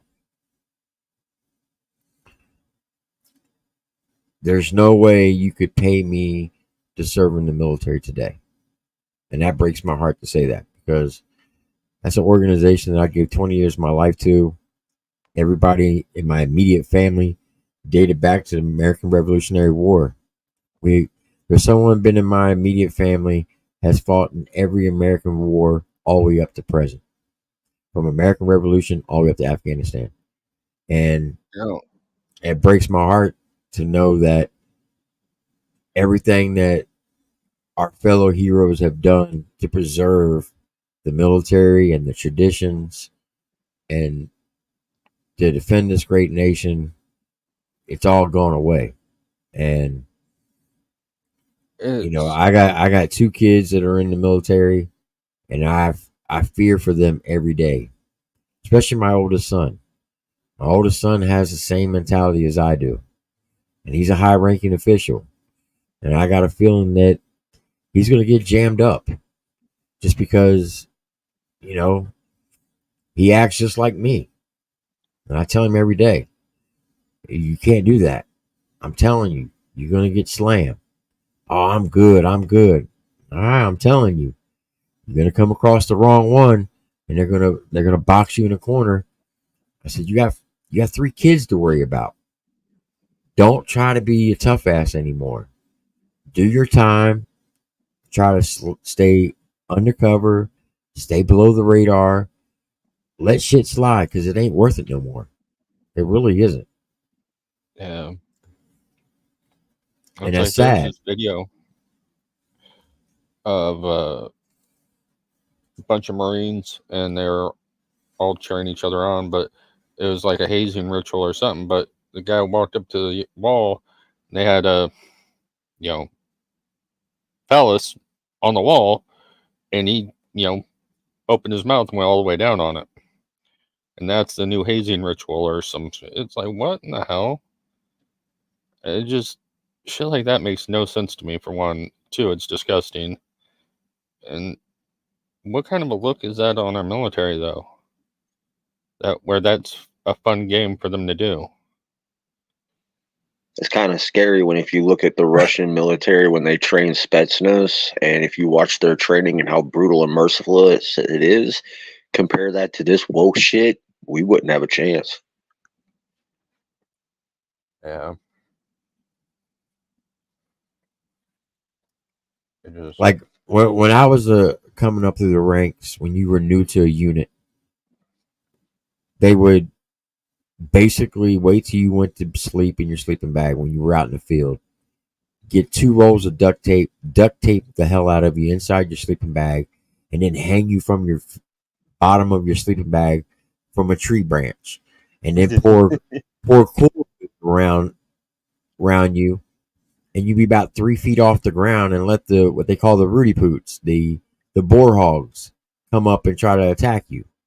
But you're like 3.5 feet off the ground, and the only thing you could do is you just see you have the opening of your sleeping bag that your face is sticking out of, and you're upside down, and you see about 12 to 20 daggone boar hogs slurping up all this sugar that's on the ground. You think they're going to attack you, but you're so high up they can't get you. You don't know that, and it's in the middle of the night. You're scared shitless. That's just shit do to one another, to a new soldier that came to the unit. If you did that today, you'd get 20 years in prison. That's crazy. But that's what built camaraderie. That's what built, cohesion and team building. Stuff like that. That's what built the morale up. Because you know that you can go out and do some fuckery stuff and pull gags on one another, and there would be no serious repercussions. Now, if you look at somebody wrong or tell them that they're like growing up, when somebody did something stupid, you're like, man, that's gay as fuck. If you said that, man, you're going to lose a fucking month's paycheck and a rank for saying the word gay. That's how soft we've gotten. That's pretty gay. Yeah. Extremely gay.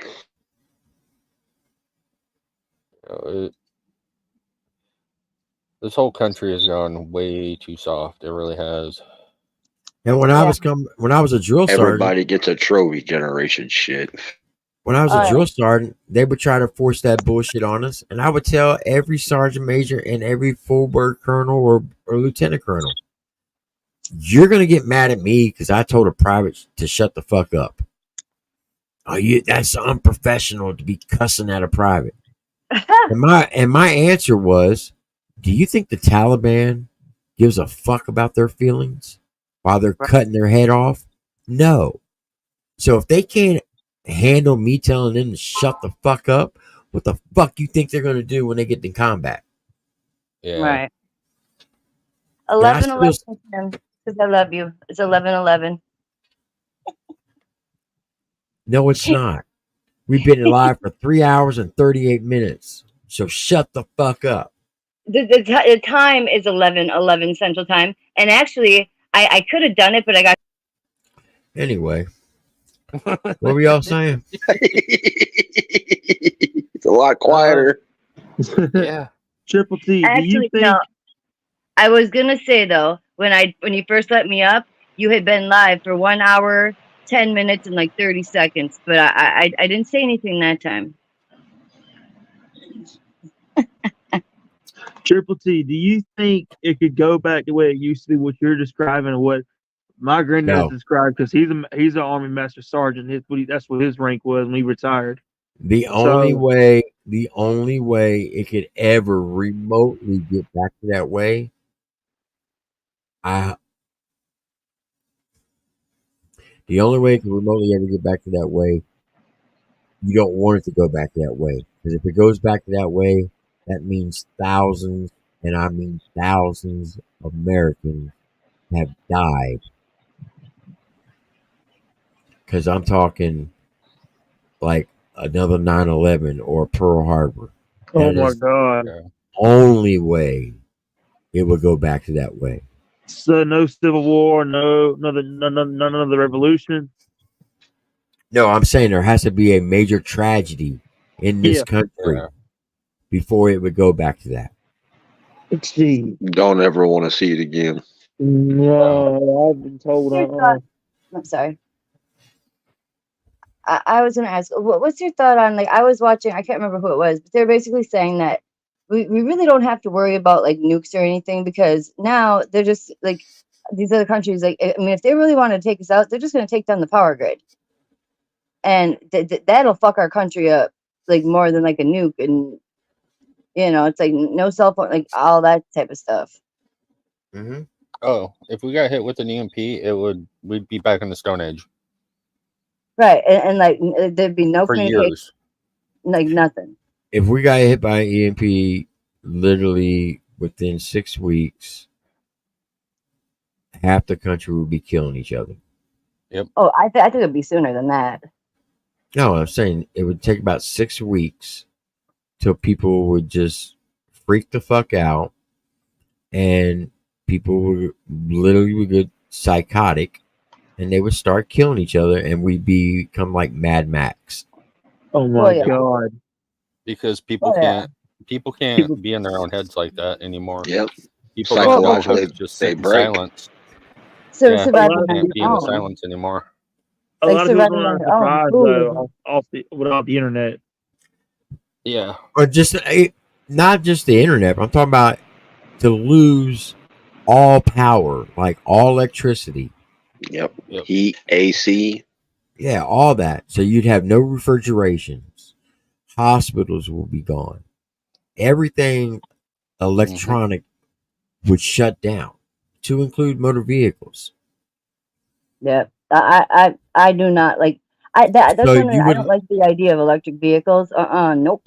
I'll keep my 2006 all. It doesn't matter if it's electric or not. If every car that has any type of electronic components in it will be shut down. Yep. Your alternator, anything in it that runs electricity, is just dead data. Well, Yeah. I'm saying So many gas, people are though. I going. mean, if you could still get Well, that's gas. why. No, No. Amy, anything that has electricity in it would not be able to work. Not even the very You first couldn't get car, pumps, nothing. because your alternators create current, your batteries, now all that will be Oh. gone. Well, I guess I Well- wasn't thinking like that sort of I'm just thinking like electricity and like No, I'm talking that in general. everything So that has is dead. We'd have to go Okay. back to horse and buggy. Well, Okay. no, we'd have cars with points. If you have cars with points or fully mechanical diesels, No, you wouldn't, they because would you still still have run. because you still have an alternator that creates electricity. It would even affect the alternators. Well, But doesn't that run off a as battery? long as it wasn't running when the EMP hits, it Okay, won't do but- any damage to the alternator. But it would the batteries. Without the batteries, you're not going to be able to do anything. Yeah. Well, anybody that's got those A1 Fords Unless it's a or 5-speed. little cranked up cars. Unless it's That's a why what, we're PTR? lucky in St. Louis. We got a lot of Unless it's a equestrian 5-speed, saddles. then you just better hope that you're on a hill. Yeah, if it's I it's a think we manual, all need if it's to a be manual honest. transmission, yeah, you can kickstart it, but you're not going to be able to run it because it still has to be able to create electricity and be able to restore that electricity in the batteries. The batteries would be totally fried. Except for a mechanical Cummins diesel. They'll run regardless of anything. You don't have to have them powered up for anything. It doesn't need any electricity to run. As long as it's running, it's running. So then people would have to click up and be like Mad Max. And you'd have all Yeah. these little groups, and then everybody would be fighting for territory and fighting for food, and literally you'd have It'd get all these bad. little gangs would go through housing areas, and just like it would be like a purge, but on foot, and it would be really, really bad. A lot of people would die. Thunderdome. Is there something like that that could just hit the U.S. solely, or would that be like a whole worldwide thing? If it was like electronic mass projection or whatever the heck you're talking about. Yes, Rowan, we are. If an asteroid hit around close enough, it has enough EMPs to where it could shut us down. Yes, there's a lot of stuff that has enough EMPs to cause major havoc. Well, I forgot how there was a show that used to be on the History Channel called Future Weapons, I think it was called. And they talked about the whole EMP thing, and they said an EMP the size of a soda can, if detonated over the U.S. a certain amount of miles up in the atmosphere, it would shut down the entirety of the U.S. power grid completely. Well, I was thinking I wasn't going like that far into it, but I suppose, I mean, looking that far into it, I was thinking more just like you know, China or some country like hacking, you know, like everything. I wasn't thinking all about that sort of big thing, but yeah. Literally a movie already predicting what you just talked about China leaving the world behind us, produced by Barack Obama. Literally was made talking about like U.S. going through a terrorist group hitting or hacking our power grids, and our power grids are shutting down. People are going nuts. I saw some. I don't know if it was made for TV or what it was, but I did see some movie. It was a long time ago, but it took place basically in New York City, and people killing people over a can of corn, like it was crazy. Time out for a second. Tyler, turn on your camera for a second. All right, you can turn it off. What's up, Tyler? Hello, What yeah. up? I don't How you know doing, why. Tyler. I don't know Hey, why Tyler. I'm working, but What's that? I said I don't know why my headset didn't connect, but I mean I'm here now. StreamYard be doing some goofy stuff sometimes. CNN turning on Biden, Dan, for real? Yeah, they were. Yeah. They were doing it.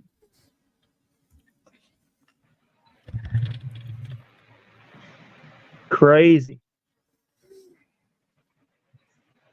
Well, they've been low key, kind of like. Well, some of them, from what I don't really pay attention, but low key, like I've heard over the last year, like people on CNN and then like kind of like saying like low key stuff, but yeah, I gotta hop off, y'all. All right, HBR. Have a good night. HBR. All right, appreciate All you right, good night, coming up. Hillbilly. bye, Thanks for having me up, Hillbilly. Tim. Night. All right, finally Good got night, my HBR. headset connected. Do I sound good on y'all's end? Yeah. Yeah, you sound good. I did Yep, have I'm something getting to ready to say bounce to out, Tim, y'all. and Peace. All right, Dugan. You have a good night, brother. All right, Have dude. a Thank good you. night, Dugan. Oh, I did Amy, I have forgot something to to. ask you. Go ahead, Yeah. Go Tyler. ahead. Go ahead, Tyler. I was gonna say I had something to say when what y'all was talking about earlier, and I never would have thought about it this way until we had talked about it a couple of nights ago. But Mom has a point. All right, when you knowing me as being Gen Z, but Dad tells you that I'm more like Gen X. If something was worse to happen to the older generation, like if y'all just miraculously disappeared one day, us younger Y'all are fucked. generation would be we would be screwed. Oh yeah, I've seen that before. Gen X, like Gen X. Well, I don't know. I was born in '80, and like some people said that '80 is a cutoff. Some people say like '84 is like the cutoff. I don't know, but Listen, I'll just say this, and this is anybody in the chat who's around my age, right? Just remember this. If the Gen X, meaning the young folks, were to get a hair up their ass and try to take over the world, remember, we have one secret weapon that they will never be able to figure out, and that's cursive. I've seen that before, Tim. I've seen that before. I can't believe they don't teach cursive in school anymore. But what gen are you? Are you considered Gen X, Tim? Or are you like the beginning, or are you like the end of Who? you, Tim? Because Gen X is like 1960 something to like I was born 1980. I was born 1970, so I don't know what I am. So yeah, Hold on, you're Gen X. I'll find You're out Gen real X. quick. It's like 64 or 65 to like 80 or 81. I know cursive. I know cursive. Yeah, like 1980 is supposed to be like the last year of Gen X. It's 65 to 80. Yep, there you go. So you're like day one Gen X. I'm like the end of Gen X. Although Dan's 81, and some of the people around here are like, I think Gen X can kind of go to 85, like borderline, but You're exactly right, Petey. That cursive, shorthand, and Morse code. The younger generation would never be able to figure it out. I know a version of we Morse never taught code. shorthand. You know Morse code? I know a version of it. A version of it was called Braille. It's what I've learned as a kid. It's I didn't say for the blind fuckers. I'm talking about people who can actually see. Hey, come on, no Triple T. But I've learned. I know it's basically Morse code.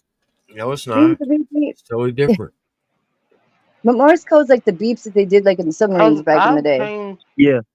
I've came to understand Morse code just by watching the video that takes and shows you what taps are for each letter. So I have somewhat of a general understanding of the letters.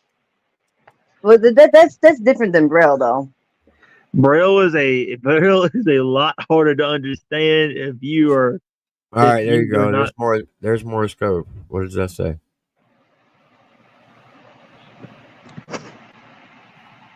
I have no idea. I'm gonna try it.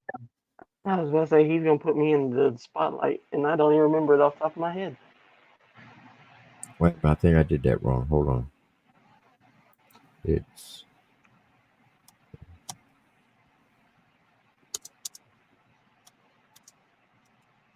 here we go. So MMC, you're a boomer. This is it You're right a here. boomer. There you go. Holy cow! I'm gonna start Beep, looking at beep, Morse beep, code. I don't understand it right now. Dot space dot space dot dot. So the space thing. The space thing. I know the dots. Nah. So MMC, according to MMC's logic, he says he's a mabooks. He was born 1960, end of the boomer, raised Gen X, so he's a bookser. Does that Give mean that man a cigar. does that mean, because after Gen X is Gen Z, right? Does that mean I'm a No, it's boozer? Gen Y. or no, never mind. It's I was- SOS. I'm not part of this newer generation. So dot space dot space dot. That's SOS. That's your standard daggone help signal. You can do it with a Petey. flashlight. You can do it with the tap. The beep beep beep beep beep beep. So if the flashlight, would that be like how many times you flash the light? Yep. 2 flash. Pause. 1 flash. Pause. 2 flash. That's SOS. Does it matter? Does it matter how long you leave the light on for some of them, though? Huh? Like, does it matter how long you leave the light on for some of that, though? Like isn't there like long beeps and short beeps and all that shit too? Like this. Like what if your finger got stuck?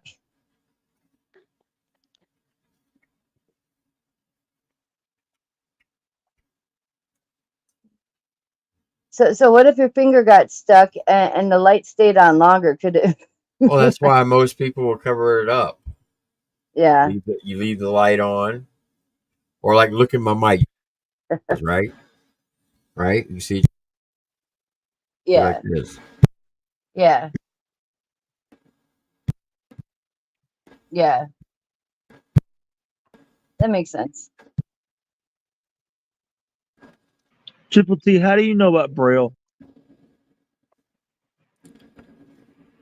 I don't know how to read it, but I know it's not the same concept as Morse code. It's easy to teach. It's easy to teach somebody how to read it. You got to read with 2 hands, or you can read with 1 hand if you want to. You got to close your eyes though. Like dot, like number 1 is A, 1 and 2 is B, 1 and 4 is C. 1 and 5, 1, 4, 5 is D. Yeah, but you gotta be able to fill all those, right? Yeah. Yeah. So it would be very difficult for someone who hasn't done it to pick that up. Like you probably been reading Braille for most of your life. Yes, it's second grade. Okay, so you've got over 18 years of experience. There's almost. 100. There's 185. 108 plus the words is 185 contractions. Yeah. So are you? It would take an average person who can see. It would probably take them 6 months just to learn the alphabet. Yep. I know what an abacus is, PD, but I don't think I know how to use one. But I know what it is. They tried teaching us a little bit in elementary school, but they were used for math. The abacuses. Yeah. I know I know they're used for math. We had one in elementary school, but yeah. I've always wanted to learn how to use one properly, but no one really taught me properly how to use one. Yeah, well, in the 80s, they were more for show and tell, to show like how they learned math, but I don't think they ever taught us like how. You say you can read cursive backwards? I can read a little bit, not a whole lot. I can read a little bit in my visual impaired. I can read a little bit, not a whole lot though. How old are you, Backwoods? Just out of curiosity. 21. How about you, Tyler? Can you read cursive? I struggle at it. The only thing that I do know how to write in cursive is my name, and that's it. Wow. That's so crazy because like growing up, that was like second, like they started teaching like cursive in like second grade. My dad told me Well, he had to we write got like paragraphs. We'd school. gotten it in third grade, but they only taught us cursive for like 1 week. So like only a few of us in that class had even excelled in it to even carry it on. Yeah. Did they like quit teaching it at that point, or like I don't understand why they took cursive out of school anyway. I don't understand why. Constitution. What? The Constitution. What is the Constitution? Constitution in cursive.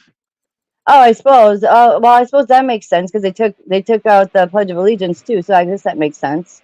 My senior year of high school, we still did the Pledge of Allegiance. Even I went to a blind school, we still did the Pledge of Allegiance. Every day. My school still does the Pledge of Allegiance, and I'm graduated, but I know that from people that I've gone to school with. Yeah, same here. All right, let's see if y'all can decipher this. This is going to be interesting. It's going to be I interesting. probably don't count because I can obviously write and read cursive. Can you read that? I'm gonna wait on it to come up on the computer for me to see. Oh. Tyler, can you see that? Yes, I can. What does it say? It says, Backwood, what are you going to do? What are you going to today after the show? Wow. Yeah, you missed the word, a little word. Yeah, you there, did Tim. miss a word.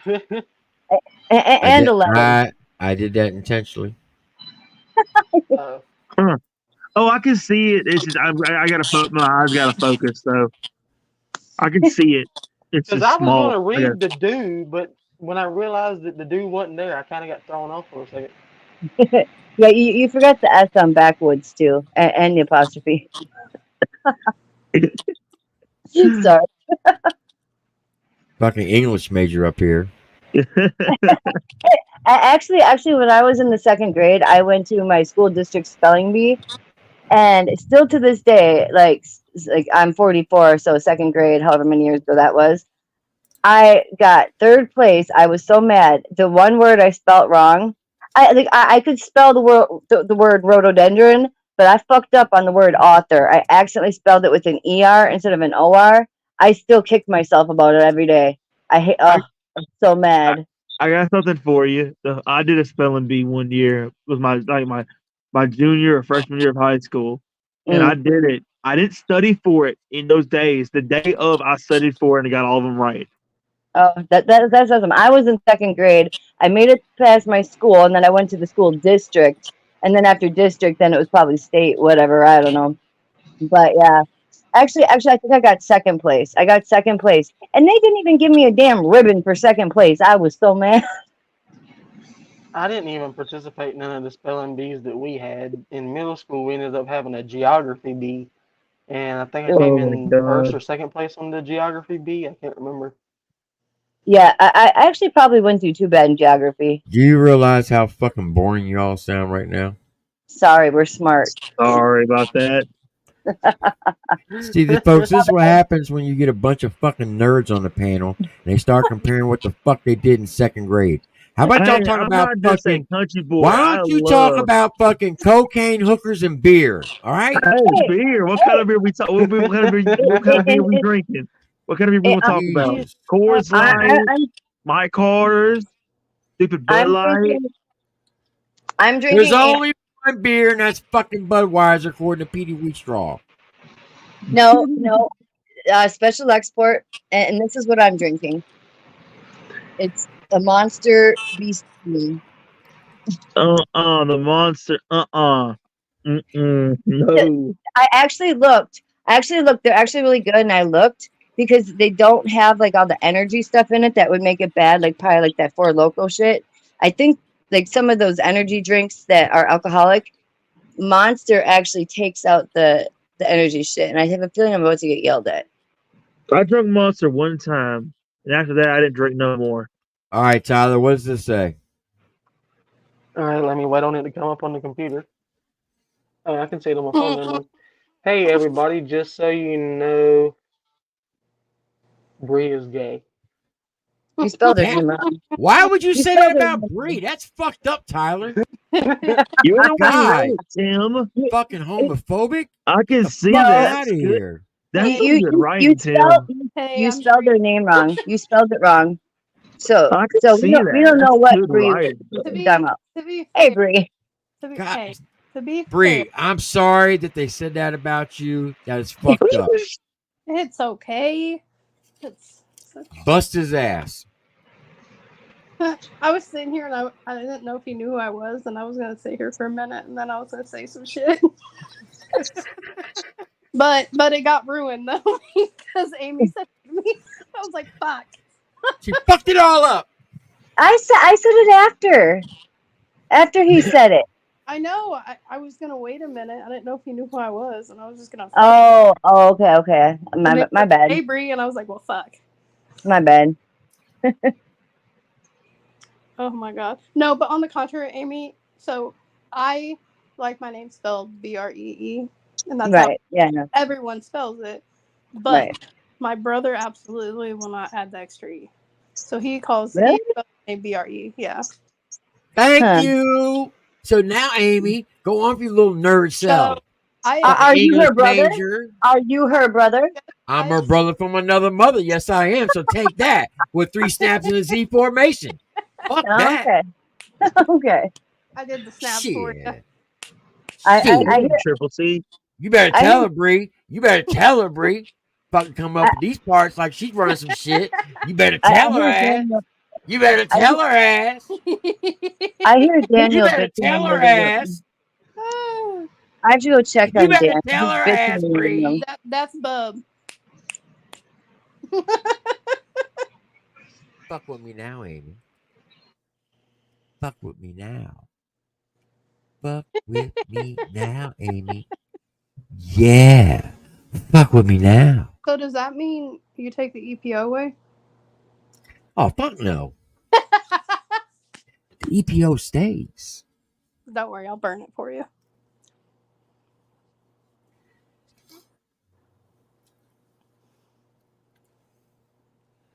Damn, a 4-hour live. Well, because apparently Daniel is addressing Bitch Boy. Is he live? Is he live? Dan is, yeah. Is he I live? heard him. Yeah, Dan is. No, is Mokon live? Well, I'm guessing. Well, he was because Dan's addressing him on his channel right now. I heard him bitching in the other room. I'm like, what are you doing? He was on and- like 2 hours or an hour or two ago talking shit. And I don't even know if I know. Is it? I don't know. if it's the link that he had, or if no, he hadn't started a channel. I don't know. I'm not sure what fucking link I have to Dan's channel now. In I the think it's words from Adam Calhoun, it should be who the the same fuck one. is Mokon? Why Yeah. isn't he playing? I could just talk about him. I don't know. Dan's in the room. I don't know if you want to snipe Dan, see what he's saying. That's on you. I'm about to pull him up.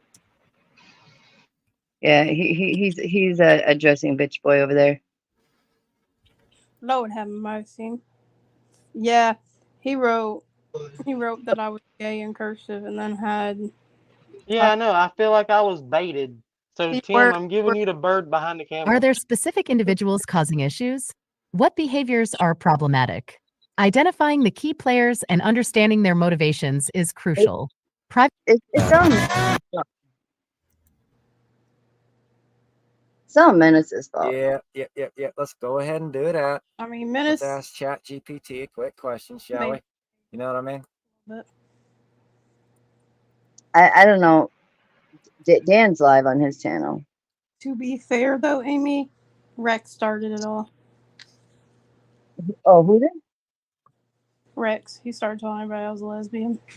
Rex? Menace. Scarpa? Menace started.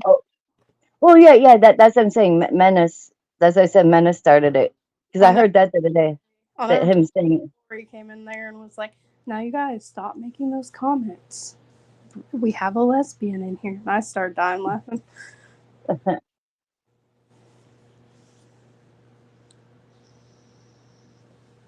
I don't know if you want to have him Certainly. up, Tim, or if you want to pull up Dan's. Thank you, Roland. What the fuck is he doing? He's asking GPT something. You know, I can't ever find Dan's channel. I can't either. I can't either. Roland just put it in the chat. I can put it in back too. I Here, have to go through my subscribers to find it. I got it here. Give me a second. Is it normal behavior for a YouTuber, especially in the country rap reaction genre? There, I put Dan's channel in back, Tim. All right, hold on. I'm reading what Mokon's doing. Oh, I got you. Certain individuals that try to befriend them. Certainly. In the world of YouTube. This is the archive channel if anybody cares. Roland already put up Dan's, but this is the archive channel. Is he using AI and asking questions?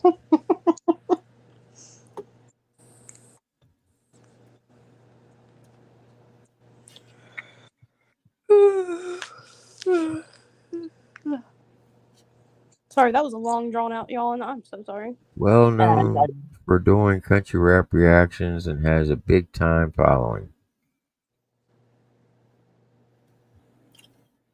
What the fuck is he doing? Yeah, I don't know. Good Lord, he's writing a motherfucking book to fucking GPT and asking all kind of questions. There's a particular. Okay, this is what he wrote. There. Oh shit! Hold on. Is that like the AI automated response type thing, the GPT shit? Yeah. All right, listen. This is what he said. There's a particular YouTube channel that is well known for doing country rap reactions, and a lot of big artists frequent the channel often. Period. With that being said, there are followers of said YouTuber that have been there since day one, dating back to 4 to 5 years ago. That is a long run. Happen to not be friendly at all. Although they try to act like that they in the long run are the downfall and bad apples of his community. All right. Hey Tim, back chat. I don't know. Dan told me something about this. If Lori told him or if you told him, I don't know, something about this new guideline thing. Okay, that's fine. I'm not sure the exact details on that or not, but just the fact that I can see him over there. Well, this is your backup, right? Yeah, I don't give a fuck about this channel. Yeah, you don't care. All right, that's cool. Yeah, like on this new channel Dan has, he's struck him twice already. We just got to figure out how to fight it. Why this motherfucker not saying anything? That's facts, MMC. Ooh. Yeah, a while ago, he said in the chat that he tagged you in something, Tim. I don't know. I don't ever watch that shit. I don't either. I just seen what he said in chat. Like, if I were to actually go and look at my mentions, there's probably a shit ton of them. I never watch them.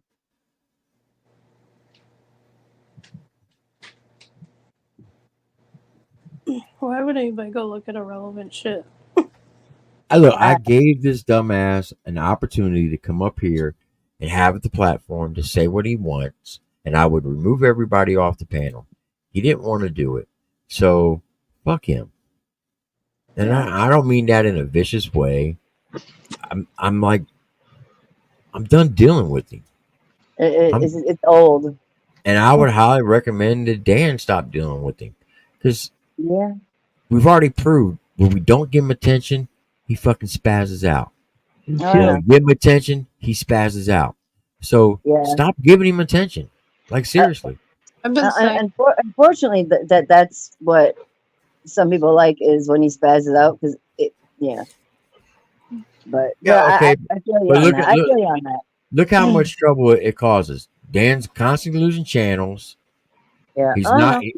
Look, if Dan's trying to do anything in YouTube to where he wants to, say, get monetized, right?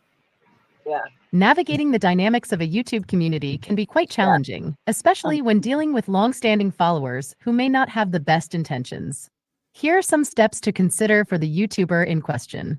Assess the situation. The first step is for the YouTuber to take a step back and objectively assess the situation. Are there specific individuals causing issues? What behaviors are problematic? Identifying the key players and understanding their motivations is crucial. Private conversations. The YouTuber should engage in private conversations with those followers who have been around since the beginning. Express genuine concern and curiosity. Ask about their experiences, feelings, and any issues they've encountered within the community. Listen actively and without judgment. Community guidelines and boundaries. Reinforce community guidelines and boundaries. Remind everyone of the values and principles that the channel stands for. Clearly communicate expectations regarding behavior, respect, and mutual support. Transparency and honesty.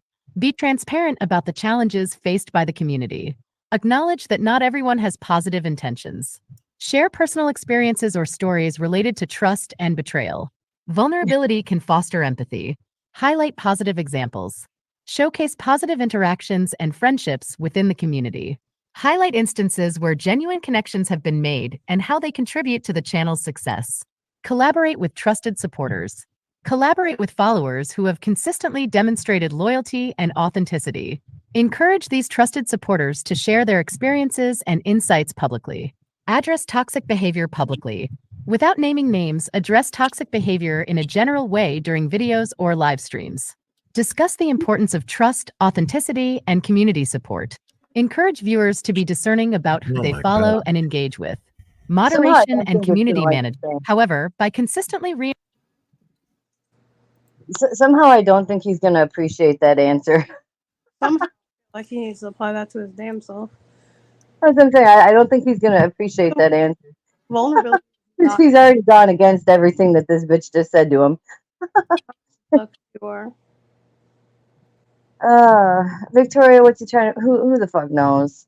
It's like he's trying to convince himself every single day. I don't get it. I just don't. But Tim, I understand everything you're saying. I've been done tried. Well, the only way he's gonna just get the message is to, like, don't pay him no attention. I know. And that's what he's doing. So look, he's sucking Dan into it. Dan thinks he's trolling him. He's actually trolling Dan. Yeah. Well, I don't know. I mean,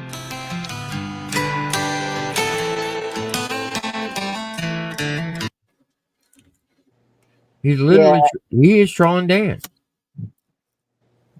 yeah. Dan likes it though. I mean, at one point in time, like we were gonna give it up and all that shit.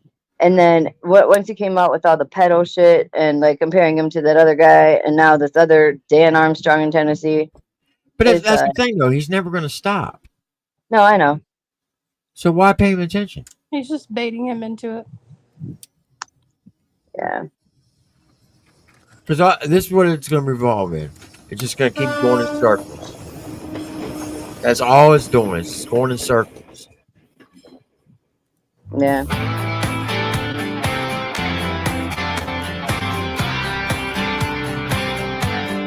The lack.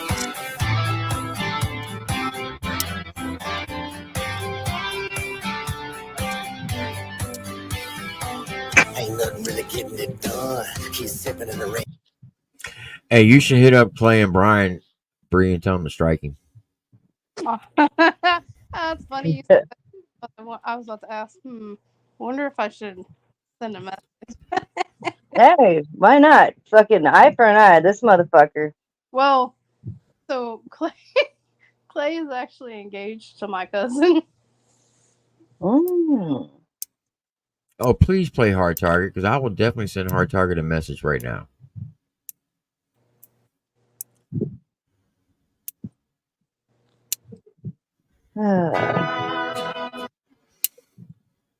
If I knew the lax, I would message him. I don't know, like, what's his point on playing this? Is he like trying to be a reactor now? What's his face knows him? New Breed.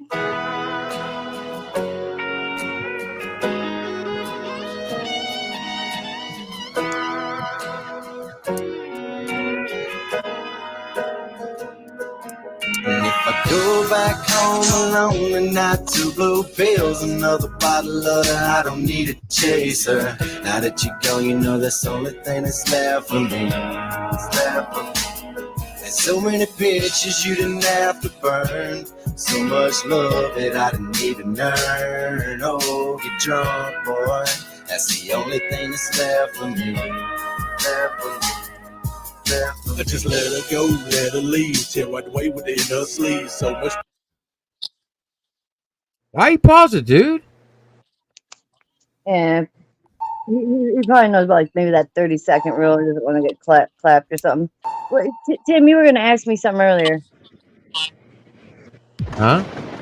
You were going to ask me something like a while back. And we got on different subjects. I don't fucking know.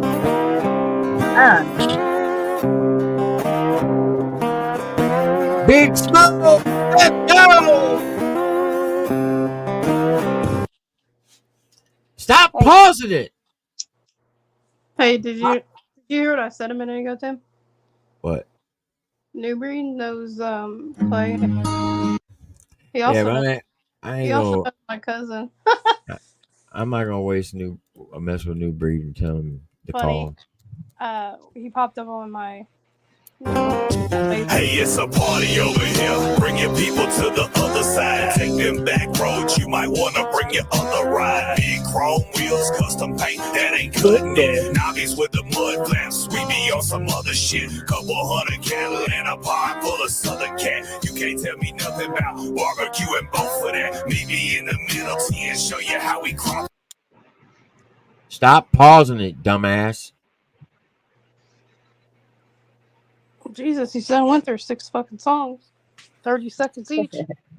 He's not even talking. Hang it in a bar, let it cure to that proper stuff. And the new shine got me feeling like super small. Take another shot, hit the perk, now we super blown. I be in the chicken coop, who's going chicken hunting? Catch me on the YouTube if you wanna learn you something about the simple southern country boy out of Tennessee. Hit me up on MySpace if you wanna get at me. Right around the corner, there's a perfect place for you and me. We all call it home, but you can call it Tennessee. Rolling on them back roads, slow and fine. Sipping on that moonshine all the time. Party in the backyard, yours or mine.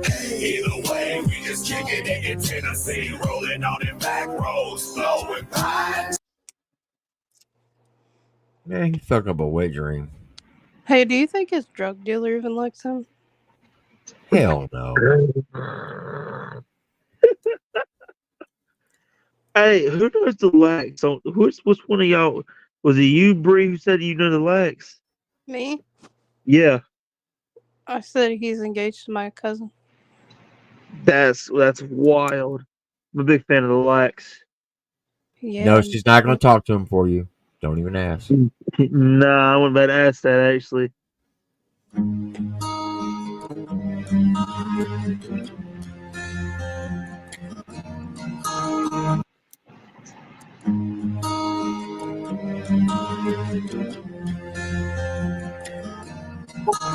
Little song I wrote about my journey through life. From being a kid collecting coins. Yeah, he's being boring right now. He's being weird. Yeah. Always. He's going to play 20 seconds of it and he's going to stop it. He's going to go to You another. don't want to get clipped. I mean, striked, clipped. Damn, I'm tired. You're not going to get clipped, Mokan. You're not even monetized. They're not going to clip you for that. Why don't you play Welcome to My House, Mokan? I'm back. Go ahead and play that. An amazing song. Yeah, Dan's over there giving him shit. Like, how the hell is he going to be sitting here and trashing all these country rap artists all the time and then sitting over there bumping them? So, boy be hating on genre, but he want the drama, but he don't know nothing about the genre. Disc. Fill your jar to the top and put it somewhere safe. Welcome to my life in a jar. It's your house taking me so far. Hey, Tim, it looks like you got a peeper over your shoulder. Well, it did for a second. Do what? It looked like you had a peeper over your shoulder when he had his screen, just him in the middle. His eyeball was like right on your shoulder.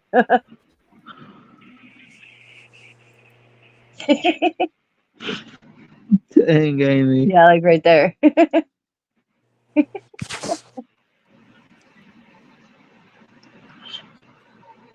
It's your son, Dan. I don't know why you're talking about him like that. My God. Anyway.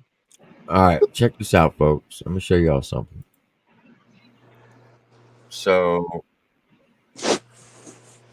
we're gonna do a quick math and a rave. Problem? I haven't been sniping as much, you know what I mean? I've kind of stepped back, I guess I can take this. started addressing some personal life shit.